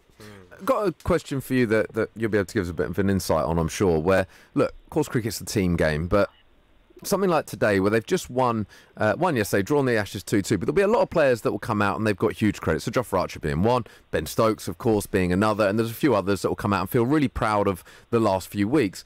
There'll be others, though, as much as it has been such a positive summer of cricket, will have known that it hasn't quite gone their way. How did you feel? And vice versa, like sometimes maybe when you've lost, but you know you've had an excellent performance yourself, or vice versa, when you've won, but maybe it hasn't gone your way.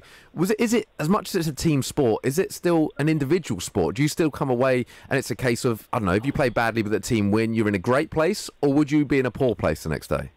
Yeah, it's a good question, and you're right, because cricket is a team game played by individuals. You know, only one guy is bowling and batting and fielding at any one time. So yeah, guys will know that you could be part of the winning series, winning a series or winning a test match, and you could get 2 ducks or whatever. You're not going to be in the same mood as if you're you've scored 100. That's naturally, because we're all professionals. We all have pride. We all want to do well, and yeah, I've been in situations where we've won games and I've not bowled very well, and you're a bit disappointed because you want to be the one that's doing well. You want to be the one that's putting in match-winning performances for your team. Obviously, ultimately, the team's success is all that matters in at that period of time. But looking forward, people will look at you. What was your contribution to this series? What was your contribution to that?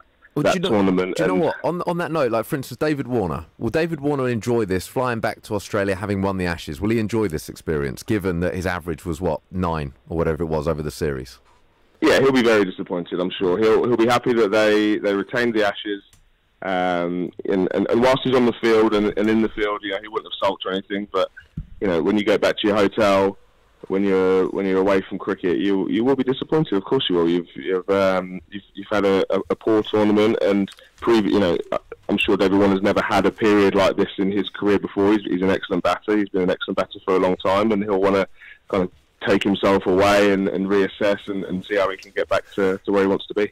Okay, Tamal. So there's some call for Joe Root to retire from one-day internationals to singularly focus on the Test match. What do you reckon to that? That's not for me to play T20s, but he's obviously, you've got to look after the workload of guys playing all 3 formats. I don't think Rooty did terribly this series. It's a challenge for a lot of guys, isn't it? A lot of guys still are able to play all 3 formats. It is a unique sport in that way. Cricket is, where you have to be able to, it takes up so much of your time in so many different ways. So I'm sure he'll have a look at himself. But he's a very good one-day batsman. He's one of England's, especially with the way England play 50-over cricket. Joe Root is very important to how they go about that, because he's kind of the glue around all the guys smacking it around.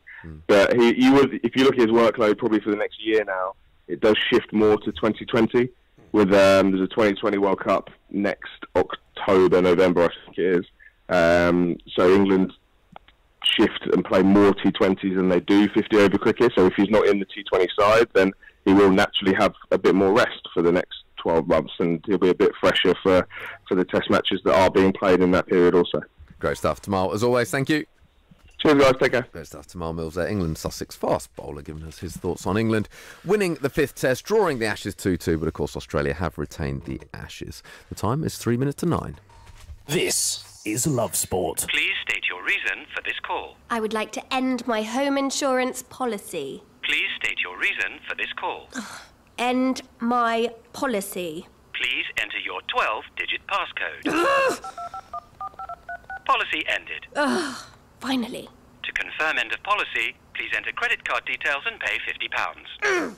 With Aviva Plus home insurance, you can pay monthly at no extra cost and with no cancellation charges. New Aviva Plus. Insurance the way it should be. Excludes Northern Ireland.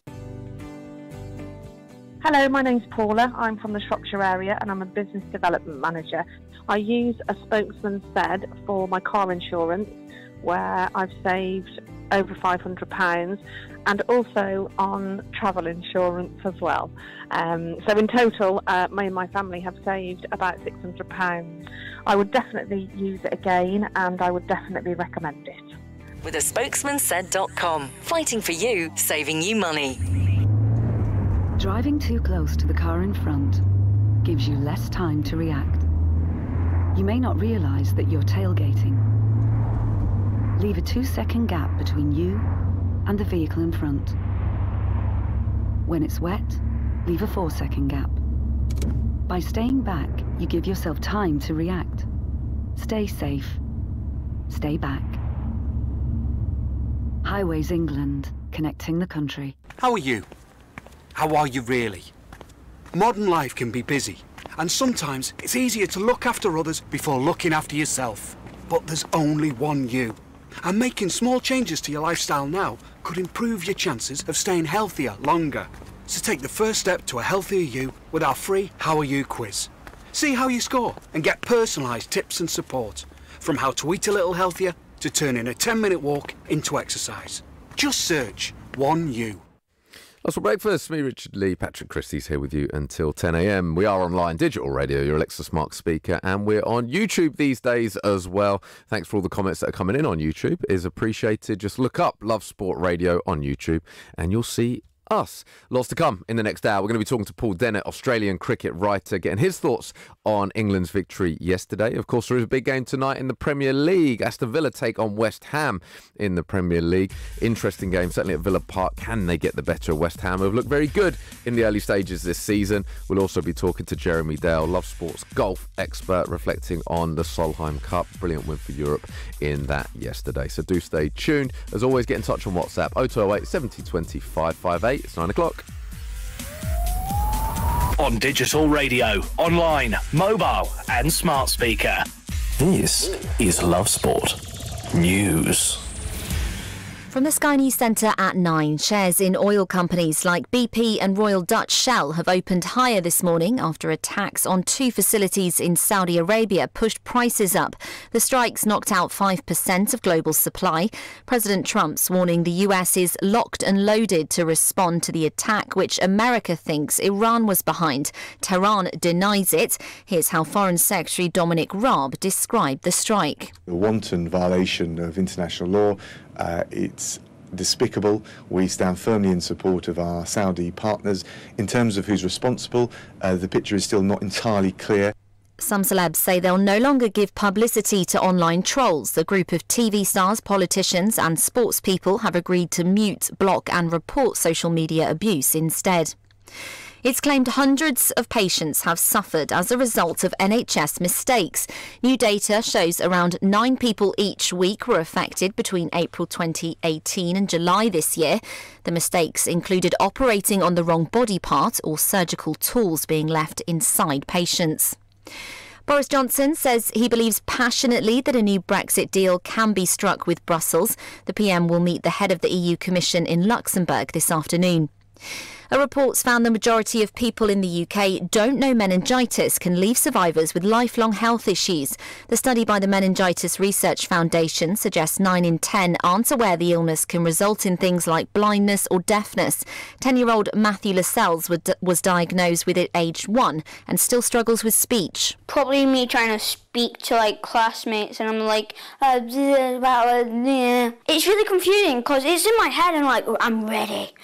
And then I opened my mouth and I was like, what was I going to say? And profits at Aldi were down 26% in the UK last year. The supermarket says it's been investing in stores. That's the latest. I'm Anna Russell.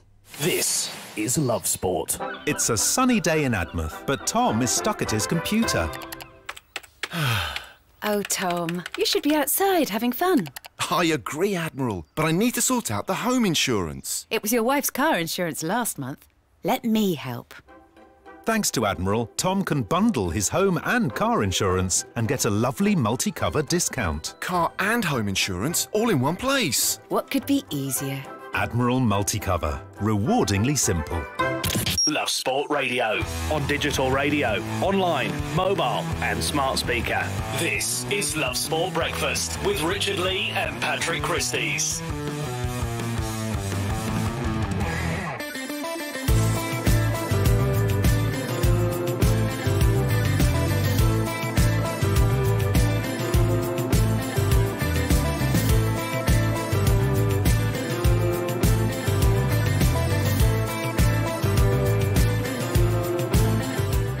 Morning, Love Sport Breakfast with me, Richard Lee. Patrick Christys. Here are your main headlines this morning. England win the 5th Ashes Test to draw the series 2-2.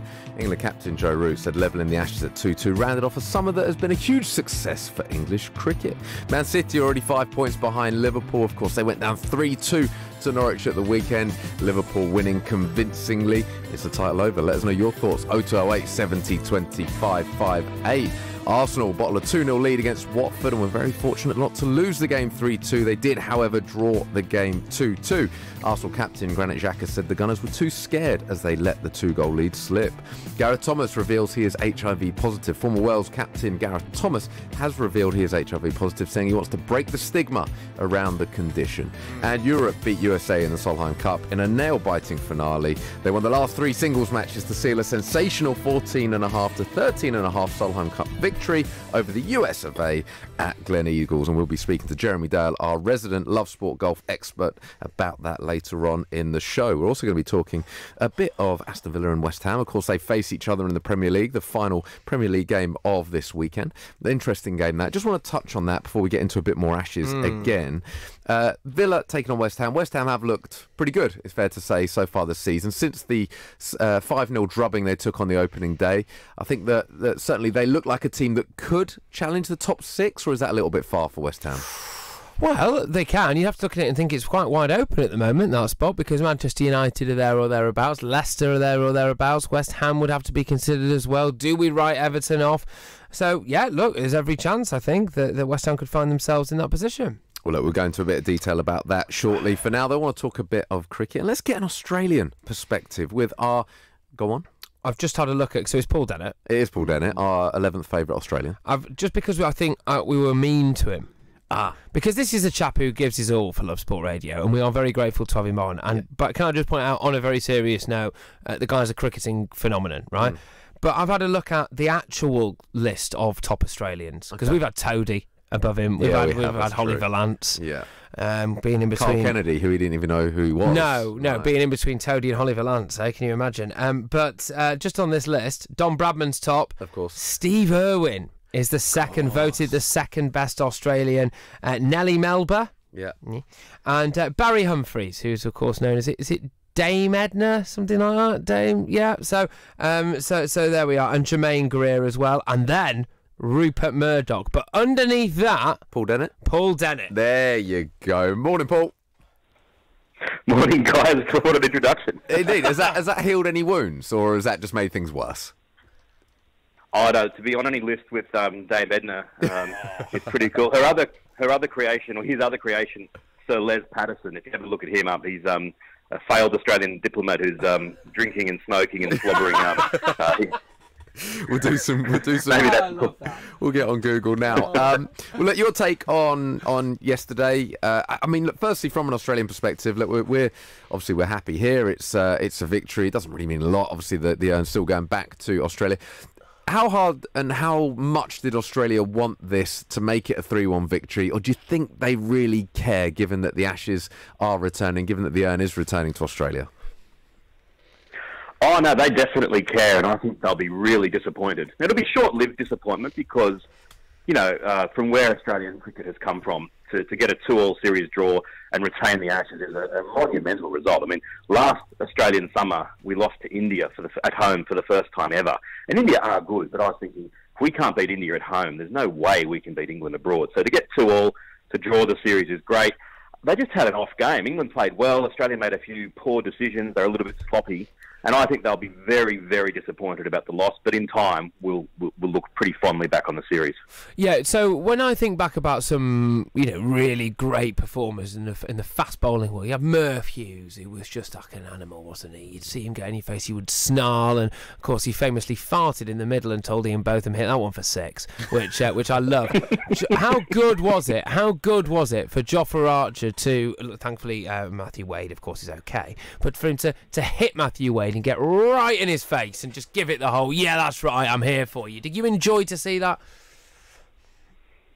Yeah, I mean, I like Matthew Wade as a cricketer, and I think he'd be the kind of guy that if he was your teammate, you'd like him. But if you're in the opposition to him, you would want to plant one on his head. But he can be very, very in your face. And I wish he just... I think that the series was played in a pretty good spirit, and Matthew Wade didn't do too much wrong. But I hope he continues just focusing on his batting, because he could have a couple of very good years.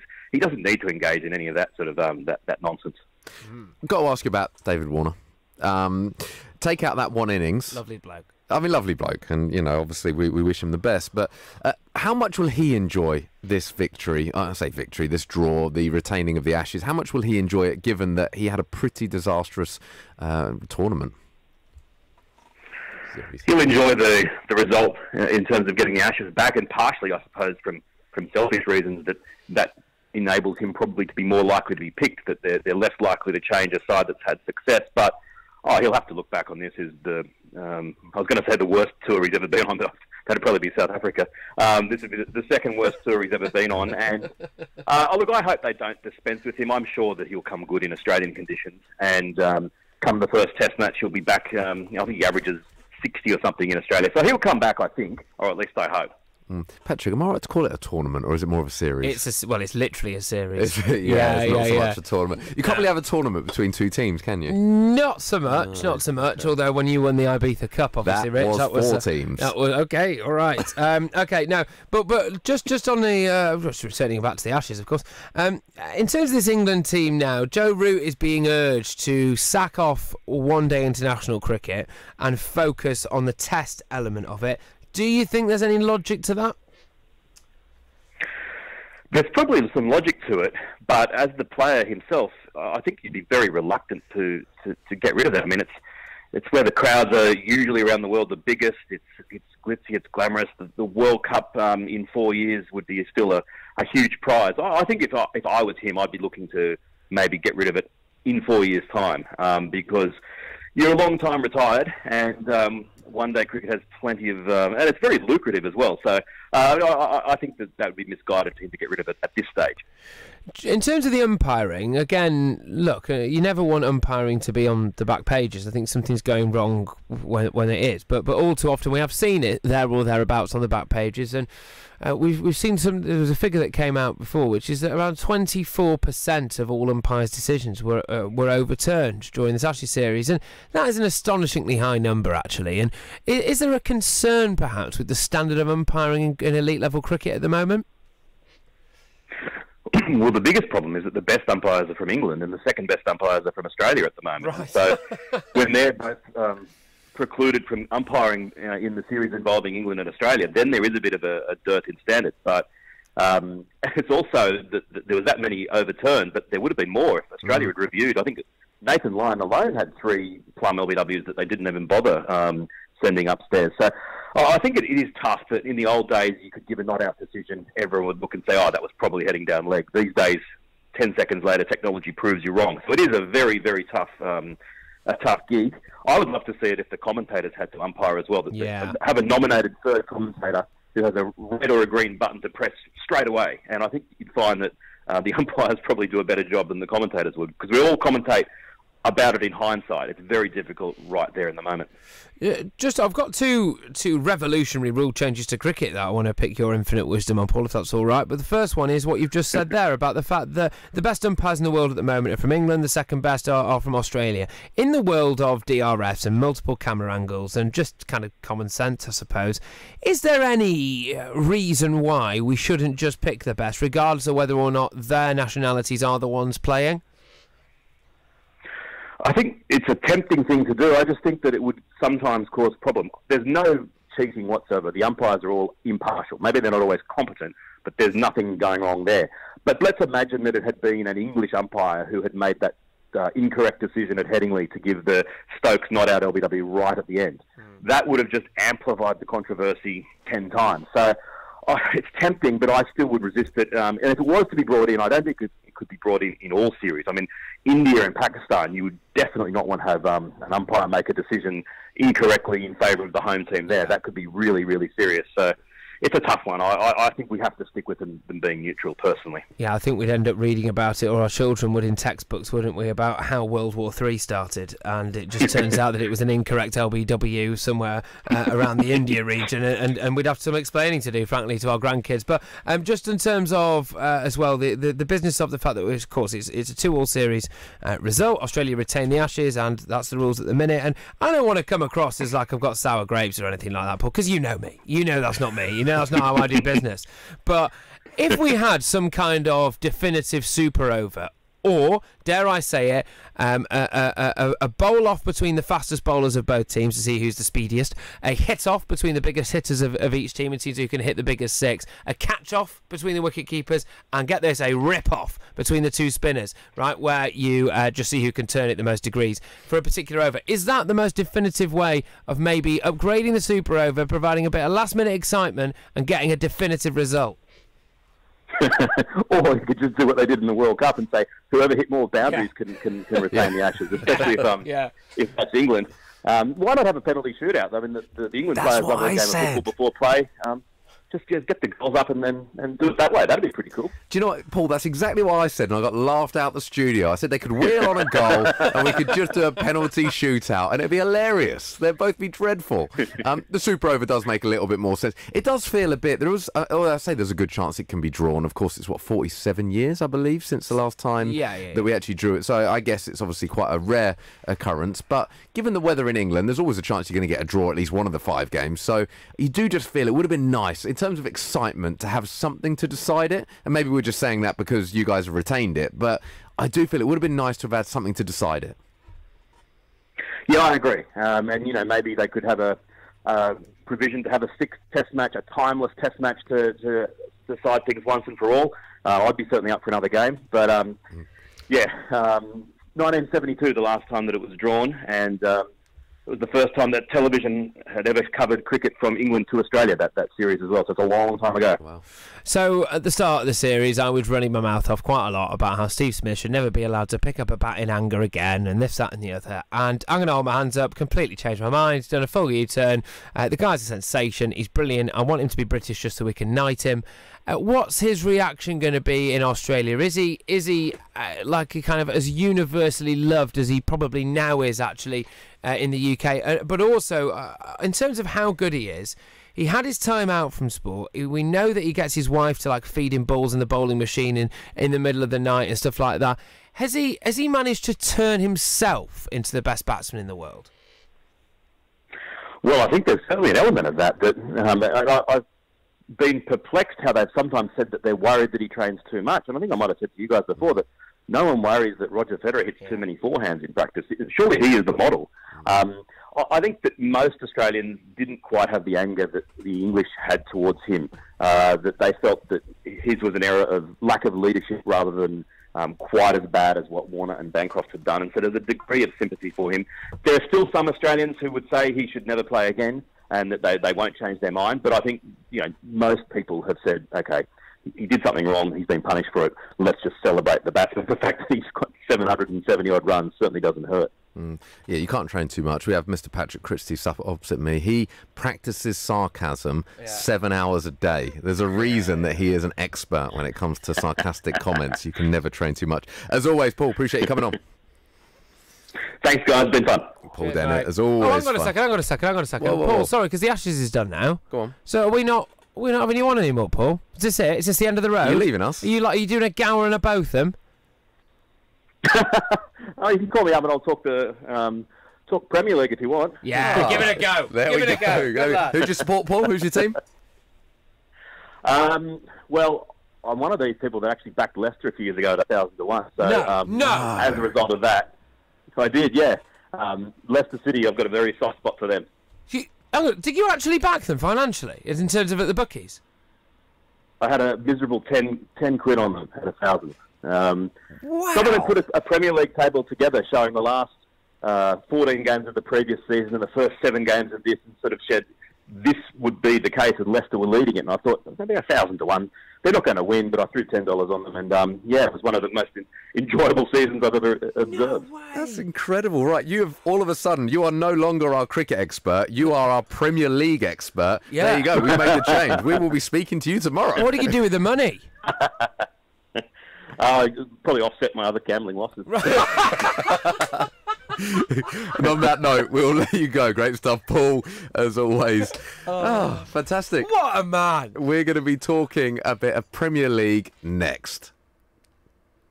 Love sport. Mr. Davis, to start your car insurance policy, you'll have to pay upfront £850 for the year in one single payment. How does that sound?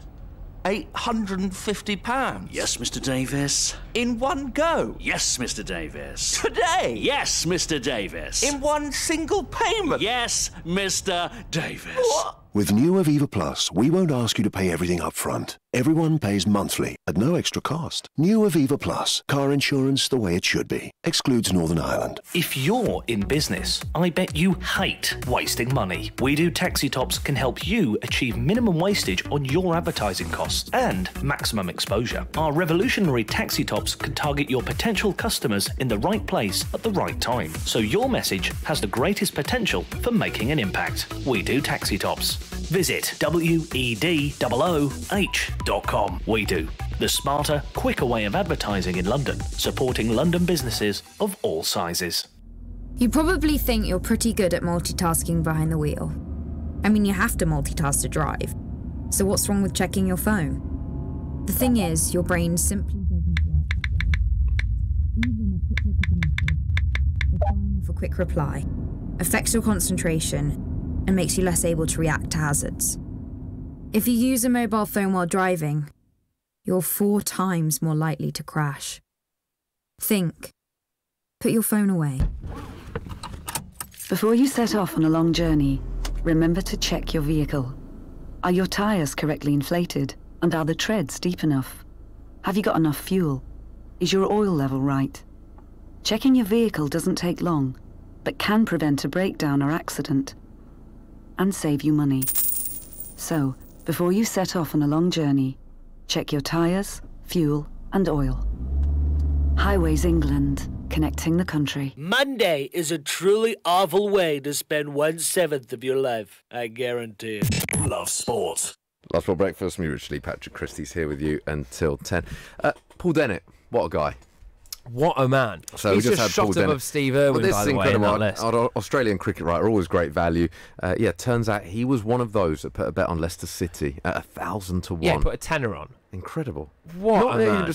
Not even a pound. But then he said, well, what did you spend it on? He went, I need to offset some of my other gambling losses. That was a little bit concerning. If you're the type of guy that slaps a tenner on Leicester, I imagine it's not all been a bed of roses for you gambling-wise, has it? No, he put a tenner on Huddersfield last season. Didn't work out quite so well. In fact, talking a bit of Premier League, of course, Aston Villa do take on West Ham in the Monday Night Football. West Ham, for me, are an interesting outfit this season. They did pretty well in pre-season, looked good in pre-season. Obviously, they struggled against City, but then so do everyone, other than Norwich, apparently. But then since then, they've looked good, and I think that they have a strong squad. Villa, on the other hand, my worry for them is they become the next Fulham. They did spend a lot of money in the summer. You feel that they've brought in better quality than Fulham did, so I don't think they'll have the same problems, but they've yet to really get going, and you feel like they need to get going at Villa Park if they're going to have a good chance of survival or pushing a mid-table finish this season. Yeah, newly promoted teams always do well when their home is a fortress, and we've seen that with Norwich. We saw it, of course, with Leicester on their charge up to the Premier League glory, and Villa need to create something like that. Villa Park is a fantastic stadium. Villa is still a very, very big club with a good international reputation. They have got a lot of quality there, and I think they're kind of like the neutrals one that they would want of the newly promoted teams to stay up, probably. Jack Grealish is an interesting case where I can't help but wonder with him whether he's going to be one of those players, a little bit, dare I say it, like a Mark Noble type, where you're a good workhorse, you're a good club man, but you're not quite of that top quality Premier League level. Interesting. Just to give a few stats. We love a stat, don't we? Villa have lost 15 of their last 17 Premier League games. Of course, their last time they were in the top flight, they had a pretty dreadful end to the season. They've only kept one clean sheet in the last 10 matches in all competitions. That being said, they obviously had their solitary win, which was against Everton at home a couple of weeks ago. So you actually feel, look, if they do get a win tonight, and this goes back to your point about making it a fortress, if they do get a win tonight, then in terms of belief, especially having beaten Everton, if they beat West Ham, then you feel then going into the rest of the season. It's one of the problems we had when we were when I was at Watford. We made the Premier League back in 2007 or wherever it was. One of the biggest problems we had was the belief. It took us so long to get a win, it soon drains out of you. Whereas I feel for these teams, Norwich being a good example, the fact they've won 2 games now, it's amazing what that can do mentally. The second you beat a Man City, all of a sudden, every other team, every game you go into, you can reference back to that point that you beat the very best. Pretty much every game now that they go into, they can say, well, look, we have beaten Man City. And it wasn't a weak Man City team. If anything, it was a weak Norwich team. So again, the belief that breeds throughout the squad is massive. And let's talk about belief, because Tammy Abraham was the type of chap who has scored goals every single place that he's been. There's always going to be those question marks about whether or not you can carry that over at such a tender age into the Premier League. He's 21 years old now, and his hat-trick against Wolves was absolutely sensational. A hat-trick against a team that, by the way, Manchester United drew against. A hat-trick against a team that took more points off the traditional top 4, top 6, I believe, actually, last season than any other team. And so, no mugs at all. And he scored a hat-trick, a great hat-trick, one-headed goal. The third goal that he scored was just an unbelievable finish. And the first one as well, the little cutback. So, you look at it and go, his confidence is going to be sky high now after that 5-2 victory against Wolves. Surely the sky's the limit for Tammy. Well, do you know what? We talk sliding doors a lot here because it's something that fascinates me. If the transfer window and the transfer ban wasn't as it was, there's a chance that Tammy Abraham isn't at Chelsea this season. He might go on loan. He might go on loan to a Crystal Palace or, and no disrespect to a Crystal Palace or a Sheffield United or something like that, low-end Premier League, where he might not score that many because he won't get many chances, similar to when he went to Swansea previously and he struggled because of the style of football and he wasn't getting the number of chances. All of a sudden now, he's the main man at Chelsea. He is one of the first names on the team sheet now, I am sure. Look, we're talking this morning as well whether he's going to choose Nigeria or England. I'm sure he'll choose England. I hope he chooses England because watching that game at the weekend, he's got every different type of goal in the locker. Brilliant headed goal. He's got the ability to go past the man quickly. He's tidy with his footwork. Good with his back to goal as well from what I've seen. So you look at him and you actually look, and the age he's at, if he continues to progress, there's no reason we're not talking about him as one of the world's best frontmen at some point over the next few years. He's not, there's nothing about his game that you say would hold him back. Now, I mentioned sliding doors because you look at other examples, and I'm going to use Jack Butland as an example, who, of course, at the moment, Stoke are struggling quite badly. There was every chance, and Villa did come in for him this summer, that he could have been lining up for Villa this season. He might have started the season very well for Aston Villa, being back in the Premier League. He might have been challenging Jordan Pickford. Now, all of a sudden, he's what, 6th, 7th in the pecking order? It's these small things, and this is where luck, I don't care what anyone says, luck plays a part in football. Mason Mount, Tammy Abrahams, Tomori are 3 of the key players for Chelsea right now, and luck has played a part. Luck for them being that Chelsea weren't able to buy anyone this summer, and they're making the most of that. From Tammy Abraham's perspective, if he chooses England over Nigeria, he's got a front 3 to contend with there of Raheem Sterling, Harry Kane and Jadon Sancho. That's probably the first choice front 3 for England now, you would say. Certainly above likes of Marcus Rashford and Jesse Lingard and all that jazz. So if he does that, he's got to be content with potentially coming off the bench, potentially not necessarily coming on at all, and waiting for his scraps there. If he chooses Nigeria, he's on the team sheet every week, isn't he? Yeah, but it's not the point, is it? I mean, look, the reason he'd choose Nigeria would be if it means that much to him, of course. If family roots, etc. If it means that much, of course, he'll choose Nigeria. If he wants to perform at the very top level and have the chance at winning something, of course, look, we've said it for years, but I think genuinely we all feel that over the next 10 years, there is a very good chance we're going to... Don't jinx it. Okay, I won't say it, but you know where I was going, right? Yeah. Win a major tournament as well. Oh, sorry, just in case. I didn't know if you knew what I meant. That's it now. We can just go home, actually. There's no... Anyway, all that hard work. The point being, Patrick, come back. Come back. Okay. The point being that, look, we have got a serious chance of winning something over the next 10 years, and he's going to be around for the next 10 years. Do you go, if it doesn't mean anything to you in terms of family roots, do you play for Nigeria? Yes, you might rack up 150 appearances, never win anything, or do you play for England, maybe rack up 70 or 80 appearances and potentially win a World Cup, potentially win a Euro Championships? Has he done himself down here? Because Gareth Southgate, if he picks him for the next England game and he starts him, people are going to go, well, he's just given in, hasn't he? He's given in to Tammy Abraham, who said that he's held this sword of Damocles over Gareth Southgate's head, saying, I'm going to pick Nigeria if you don't start picking me. And Gareth Southgate picks him. It's not weak from Southgate. Should he do it anyway? Is Tammy Abraham that good? Does he call his bluff? I thought that, because part of it might just be a bluff almost. Look, I think he's going to get selected for the next squad anyway. Oh, Tammy, I've just bought you a return flight to Lagos. So there you go. There you go. Good luck. Hope you do well. Yep. And Gareth, I didn't mean it, Gareth. Oh, well, you're going now, aren't you? No. I was joking. I think he is. There might be an element of that. What I would say, though, is he's got no reason to do that, because he will make the next squad. He will play in the next game. They'll put him on even for 5 minutes if it is just to secure that. So he doesn't need to do that if it is that. You do wonder, though, and it's quite a good strategy, by the way. It's, you think of Declan Rice. How much more did we value Declan Rice after the thought that we might lose him to Ireland? Exactly. This is it. I mean, I've had it, for example, in my relationship, which is that it's only when she's packing the bags and you hear the car start and you read the note that's been left on the kitchen table that you really start to value the person that you're with. Yeah, and like literally 15 minutes before, you were helping her pack the bags. 100%. Yeah. Anyway, she plays up front for Nigeria now. 28 minutes past 9. This is Love Sport.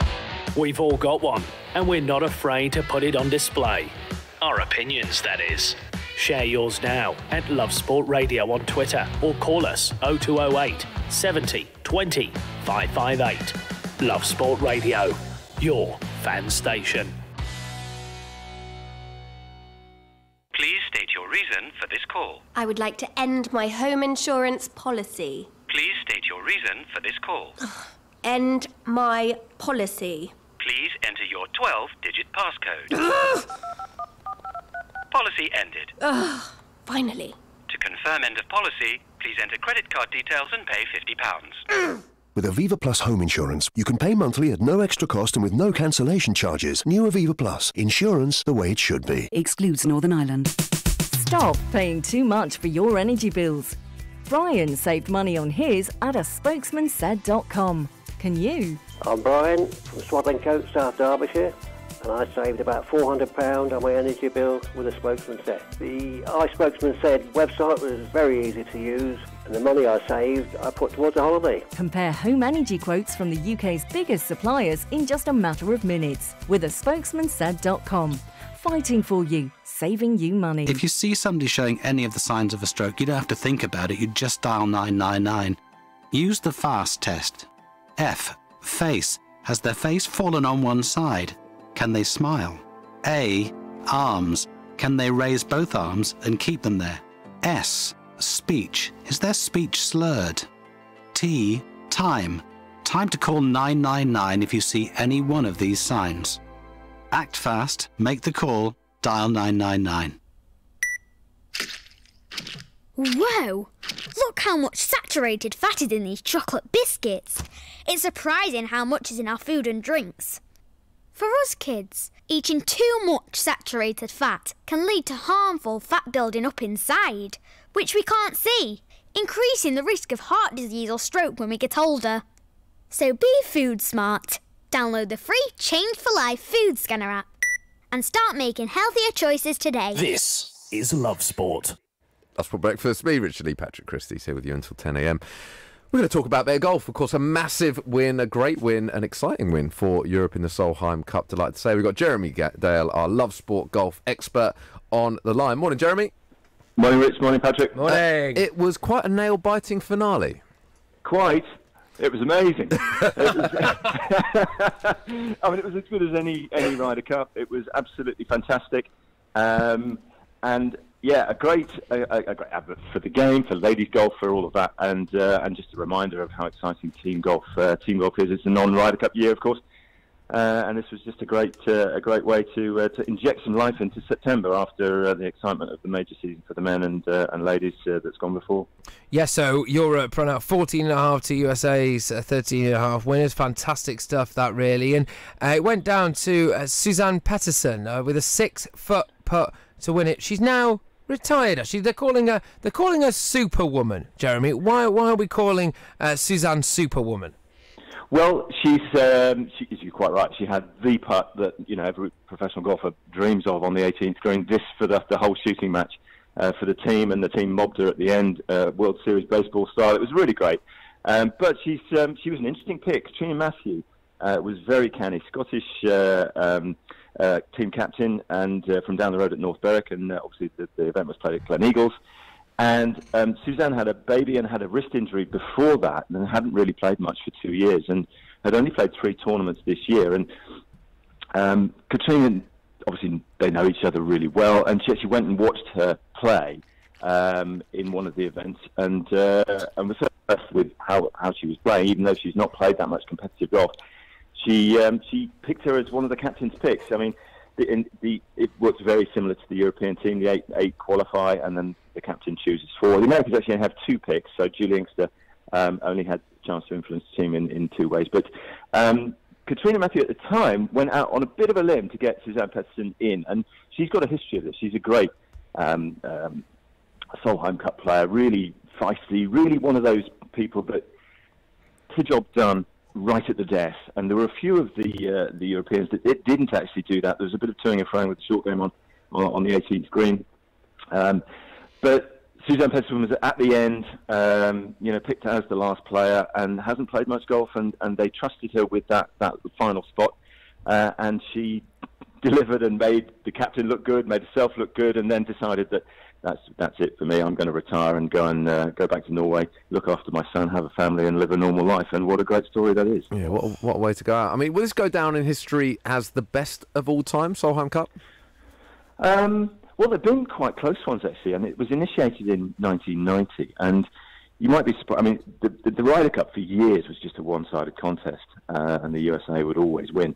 But the totals are USA 10, Europe 6, which means it's a much closer contest than people might imagine. And Europe have got a habit of winning, and there was a great one at Killeen Castle in 2011, where they won 15-13, and they never looked like winning, so they came from behind on the last day.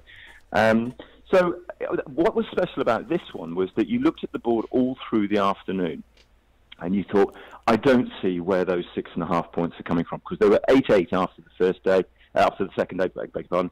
So Europe had a narrow lead. The Americans came back. It was all tied up. It was all on the singles. And with those last 3 games, Europe had to win all of them. And Marina Alex had a putt. She was in the 3rd last game. She had a putt to win the Solheim Cup. That lipped out. On the very next hole, she was playing against... who was she playing against? You got me now. Oh, it doesn't matter. Yeah, it doesn't matter. No, it really does. Bronte Law. No, this is the thing. She was playing against Bronte Law, and the Bronte Law was in a bunker on the very next hole, left it in there. And then... And then she got it out to about 20 feet, and her opponent made a bogey. So Bronte Law has this putt for a half, and to keep the match at all square. She has a putt for a half, holds it, having been in the bunker and had a couple of shots, birdies the next 2 holes and wins her match, just as Suzanne Pettersen is coming up the last. So it all flipped right at the end.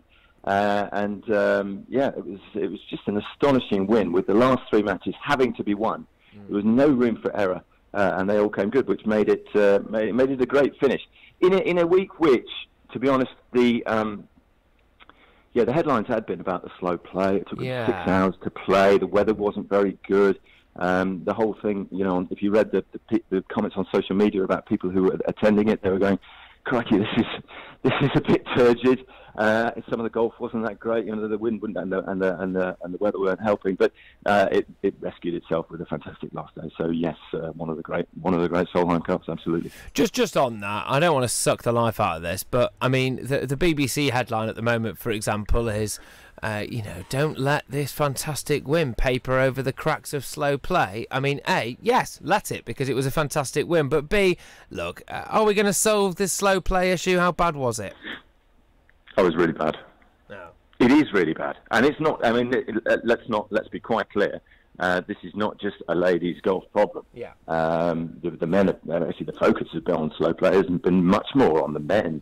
And in particular, Bryson DeChambeau and JB Holmes. And they just take too long, and the authorities have the wherewithal to penalise them in terms of shots, put them on the clock more often and more quickly. And the European Tour have announced a package of measures that they're going to try out. The US Tour haven't done that. They've announced an inquiry into an inquiry or something like that. So they've been much slower to stamp it out. And yet, I think things are going to turn full circle. It's going to become a big enough issue, and it's the audience that's driving it. Actually, it's the social media, it's the journalists. It's the pressure on the tour is going to force their hand and make them do something. It's very simple though. I mean, if you're playing and your opponent is busy with their shot, do your research on your shot, get your yardage, look at the wind, have a look at the lie, decide what you're going to do, and then as soon as your opponent has finished playing, you're ready to go. The time-consuming bit is the umming and ahhing, making a decision, not the actual standing over the ball, and that's what they seem to be getting wrong. And not only is it better to watch, and they are in a sense dragging their sport down, but they play better as well.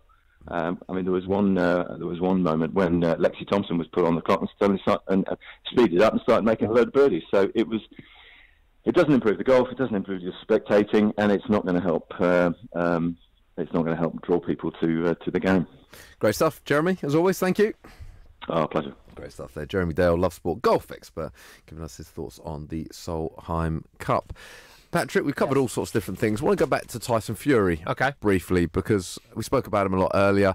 The fact that he did come through his fight 25-1 on before the fight, probably should have been a bit more comfortable than it was. Of course, he got the nasty cut over his eye, 47 stitches.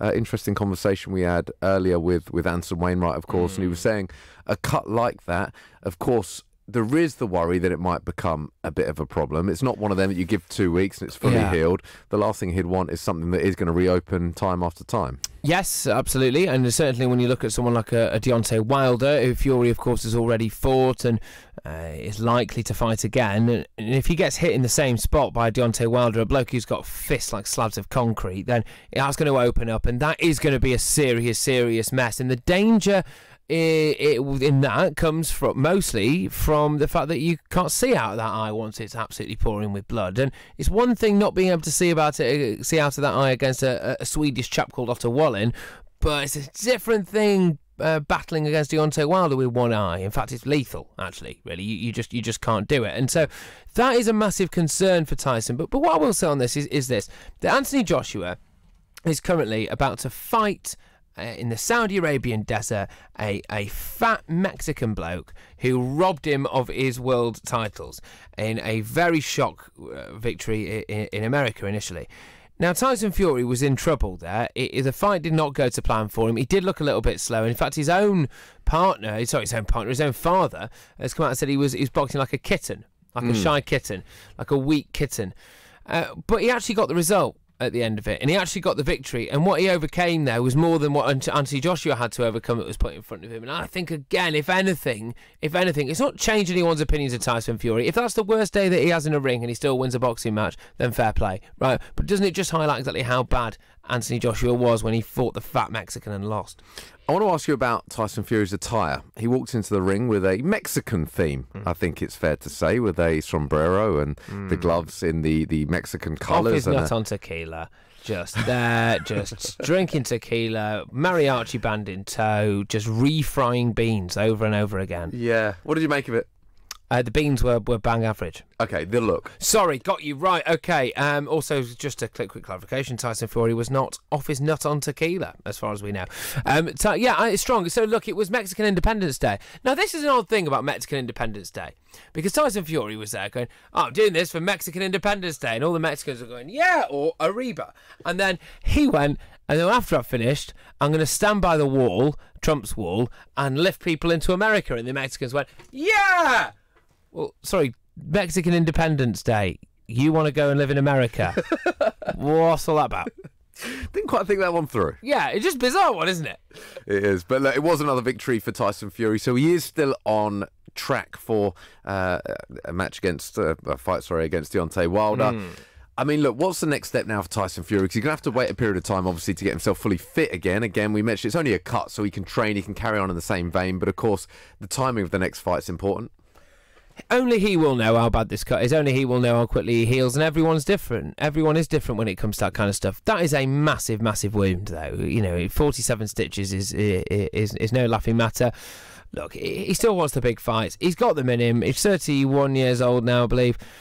Surely his next one has got to be either a Joshua or a Wilder. Indeed. We're going to be talking some papers next. Your news, your views, your voice. Love Sport Radio, your fan station. Mr Davis, to start your car insurance policy, you'll have to pay upfront £850 for the year in one single payment. How does that sound?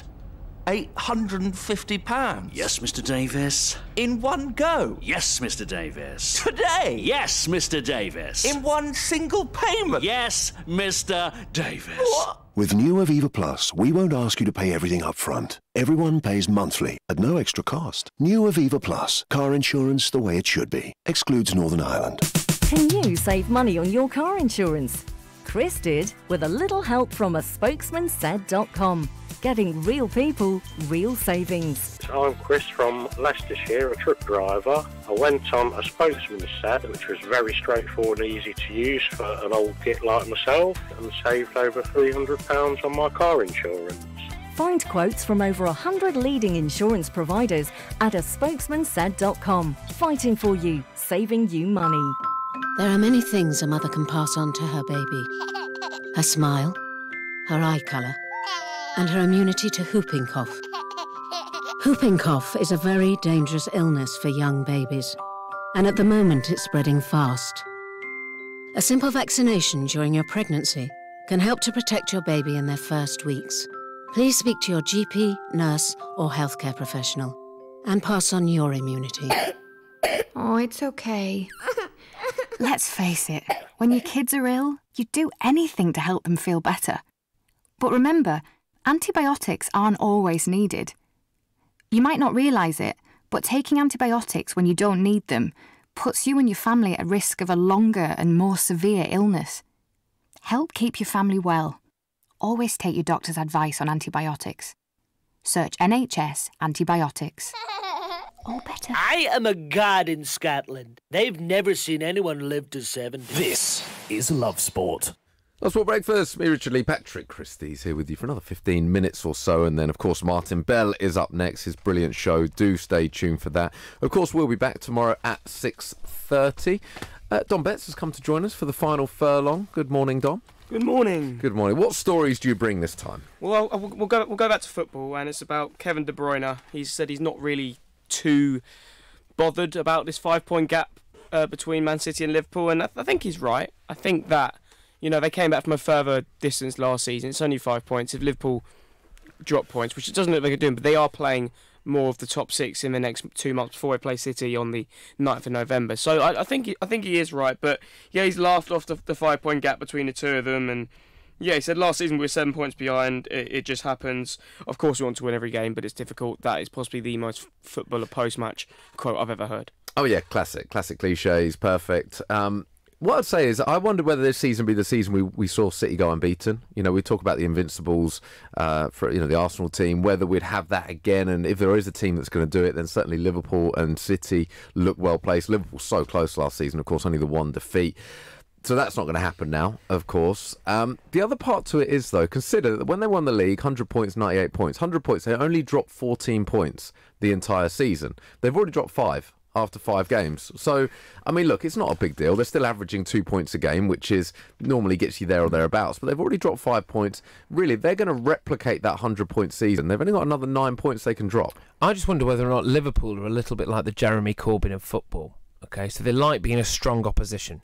They like being that close second that are constantly knocking on the door going, go on, we'll take it off you, we'll have power. But then when they actually get it, and they get in front, and they get a chance, they tend to bottle it, don't they? I just wonder whether or not they're going to be able to keep this position up. I mean, the 9th of November, save this date in your diaries, ladies and gents, the 9th of November is when Liverpool host City. Now, if they still have a 5-point gap by then, or let's say it's even 6 or 7, and then they beat City, is the league over as early as the 9th of November? Well, that's the bit that I would question is, as much as we talk about bottling, they're European champions, right? that, in terms of belief, whether that's just shifted something. Imagine if they'd have lost to Spurs, by the way. I think we see a very different Liverpool this season, because I think in terms of belief, it will feel like so close in the league, so close in Europe. But they did get over the line in Europe. So I think going into the league this season, the pressure's off to some extent. They won the biggest tournament. Now, yes, they want to win the Premier League, but if you needed something to make sure and make you believe that you can, winning the European Cup's a way of doing it. You previously mentioned, obviously, talking about the unbeaten run, and I also think if you do go a certain length of the season unbeaten, I think, weirdly enough, as it keeps going on longer and longer, it can become a hindrance, because I think you're scared to lose as opposed to wanting to win a game. Yeah. I think I'm not saying the Arsenal Invincible side aren't one of the best teams Premier League I've seen. They're a great side, but I do think there have been a lot of better teams in Premier League history than them. I'm looking at the first Chelsea team under Jose Mourinho. I'm talking Sir Alex Ferguson when he had Tevez, Ronaldo, Rooney. I'm talking about this Man City team, this Liverpool team. For me, they're better than that Arsenal side, because that Arsenal side drew 12 games. I was about to say, an obvious statement is they've got a lot more points than that Arsenal side got. So, Liverpool are due to win the league because they play in red. That's an insight. So, researchers have found that those teams who wear red score 10% more in any competition than in any other colour. Now, Manchester United and Liverpool won a record 18 league titles. Of course, Manchester United made that 20 since this report was out. And Arsenal had an uninterrupted run in the top flight more than any other team. When England won the World Cup in 1966, we were playing in red. And this transcends not just English sport, but also American sports as well. And so this study by German sports psychologists at the University of Munster, and it said Munter then, I feel that was my university, they showed that basically this is what it is, that if you play in red, you are more likely to outscore your opposition. Liverpool play in red. It's about time. Okay, so what happened last season? Oh, there's offsets. Over the last 23 years. There's anomalies. So basically, City are fighting Well, against that's that as 23 well. years. United were winning it and Arsenal were winning it. They're in red. Okay, so City are the anomaly. City were the anomaly. Now, they've had their fun. Yeah. Right, you've had your fun. Okay, move along now. The Reds now it's are for at the likes of Man United, Liverpool and Barnsley to take over. 100%. Yeah, exciting times for Barnsley. It's always exciting times down at Oakwell. It's a day out. I don't know what you're talking about. But we'll go back to the Watford Arsenal game yesterday, and everyone. It's just like all the players were sort of saying, well, they were just cruising, like 2-0 up. Yes, but then it is what I feel with Arsenal. Once they've made one mistake, something else is going to happen. Like I think they've conceded like 5 or 6 penalties already this season, which is crazy. I mean, they've made 14 defensive mistakes since the start of last season that have led to goals. Well, the one yesterday, and I watched this game. I mean, there's so much I could get stuck into, but it was the fact that they're 2-0 up, and I was thinking at half-time, providing they don't do anything stupid, the game is done. Because Watford at the time, you could see they looked like a team that were bottom of the league. They looked like they'd lost belief. You wondered where the attacking threat was going to come from, which in the end was Deulofeu, and he was absolutely superb. His final delivery at times lacked a bit of quality, but in terms of giving Maitland-Niles a tough afternoon, it was just relentless. The amount of times he cut in and fired it past the far post. But you couldn't see where it was coming from. It was because of Arsenal, again, stupidity, and I'll use that word. The fact that it wasn't the first goal kick they got caught on. It was about the fourth one. They tried to do the same thing. Not once did they play out successfully. And this is something, it's a bit of a pattern that I'm seeing now through the Premier League. It's almost like a kid with a new toy. They're allowed to play a goal kick in the area. They don't have to go out the area anymore. So they're all doing it because they're allowed to do it without any thought as to what they're doing after it. Like once you've got the ball, what ended up happening, which made it even more embarrassing, was it'd be a short pass to David Luiz. He would then fire it 70 yards as far as he could. It's like, well, Bernd Leno could have done that. Like, what are you doing? And then when they actually did try and pass it, of course, we saw the goal. There were 3 other occasions like that where Watford should have scored. Once where Andre Gray, his touch was slightly better, and there was another one I think was a save. It was just embarrassing. Such mindless football. And that's the bit that, as an Arsenal fan, I'm sure if you're watching it, you'd be tearing your hair out. The other one I wanted to mention is Unai Emery. The 2 substitutions they made, he got booed on each of those substitutions. He brought off Stebaev. How was that? Well done, mate. Thanks. He brought off Ceballos, and I did not understand that at the time because I thought he was one of their better players. Maybe at 60 minutes he felt that it was time for a change, but and the other one, it will come back to me in a minute. But again, both substitutions were booed, and I just wonder whether there is a bit of discontentment there. Yeah, I think if you're looking at the Tom Cleverley goal anyway, he isn't pressing the defence. No. In the way you see like, Firmino, Mane, Salah pressing the opposition's back line. They just pretty much give the ball to him. It's not like the third Norwich goal where, Otamendi does get tackled. Like, Socrates just gives the ball away, and this is what I don't understand about Arsenal is they know what their problems are, and then they go spend £80 million on another forward. Goals aren't the issue there. The players are there. I'm thinking holding midfield. I'm thinking centre back. Yes, they got their left back in, but Tierney obviously still isn't fit. So Arsenal's recruitment strategy for me doesn't make any sense at all. So something I said earlier in the show, I'll say it again, which is that Match of the Day, for the first time since I've really been watching it, I, as a Manchester United fan, watched Match of the Day because I wanted to see how City did. I wanted to see how Liverpool did. I wanted to be entertained there. I wanted to see how Arsenal did. I wanted to see how Spurs did. And I knew that United had won 1-0 to Leicester. I knew that was a penalty kick in the 8th minute, and I didn't bother watching it because there's no need, because we're not going to have played a particularly exciting brand of football. And I do wonder, we would talk about what you're saying there about Arsenal's dubious recruitment policy. Spurs have got their issues, of course. We know what's going on with City and Liverpool, but Manchester United now, Ole Gunnar Solskjaer's got a difficult decision to make because he wants a job. And he wants to keep his job, and he clearly has a project in mind. But if he just blindly sticks to this project, what he's learnt already is that he isn't going to finish in the top 6 or 7. Right? So now he has to play the classic back four, 2 holding midfielders, and we try and hit them on the break or win a penalty as they didn't score it. So actually, are Manchester United fans just going to have to prepare, despite the fact that you've got this new guy bringing in a load of youth, going back to the old Manchester United way? Is the reality that we're going to watch a very boring Manchester United for the rest of the year? I mean, he made a point, and an interesting point, where he said that the type of team Manchester United are, they're going to draw a lot of penalties this season. And he added the fact that VAR is in place as well, that United are going to be given a lot of penalties this season. I didn't really know what he meant by that, and I don't know if you've got any thoughts on that. But look, maybe this is that, I look at the way in which United play and where they're whether he's trying to go back to old school United, get it wide, get it in the box. I don't think that's the style. Like you say, whether it is a counter-attacking style, which is fine, but I would argue as a Manchester United, you can't be then inviting pressure at Old Trafford and looking to counter-attack teams. Realistically, teams that come to Old Trafford are just going to sit deep and they're going to look to contain. And United have struggled to break teams down, and when they haven't taken the lead, i.e. Crystal Palace, they have struggled. So I don't know, you just wonder with United, what is the strategy got to be? You feel they have to go at teams, otherwise the fans are going to be pretty unhappy. Yeah, I think the point you make about Manchester United is, they could play a style of football that maybe United fans want to see, but maybe that won't achieve the success that the fans want. I think that's the conundrum you get with a lot of sides. It's not just Manchester United, and I think Man United will. My problem for them and Arsenal is, they've still got the Europa League to contend with. Man United have got to travel to the likes of Astana on a Thursday night to then play on a Sunday, maybe, I don't know, away at Spurs or away at Burnley.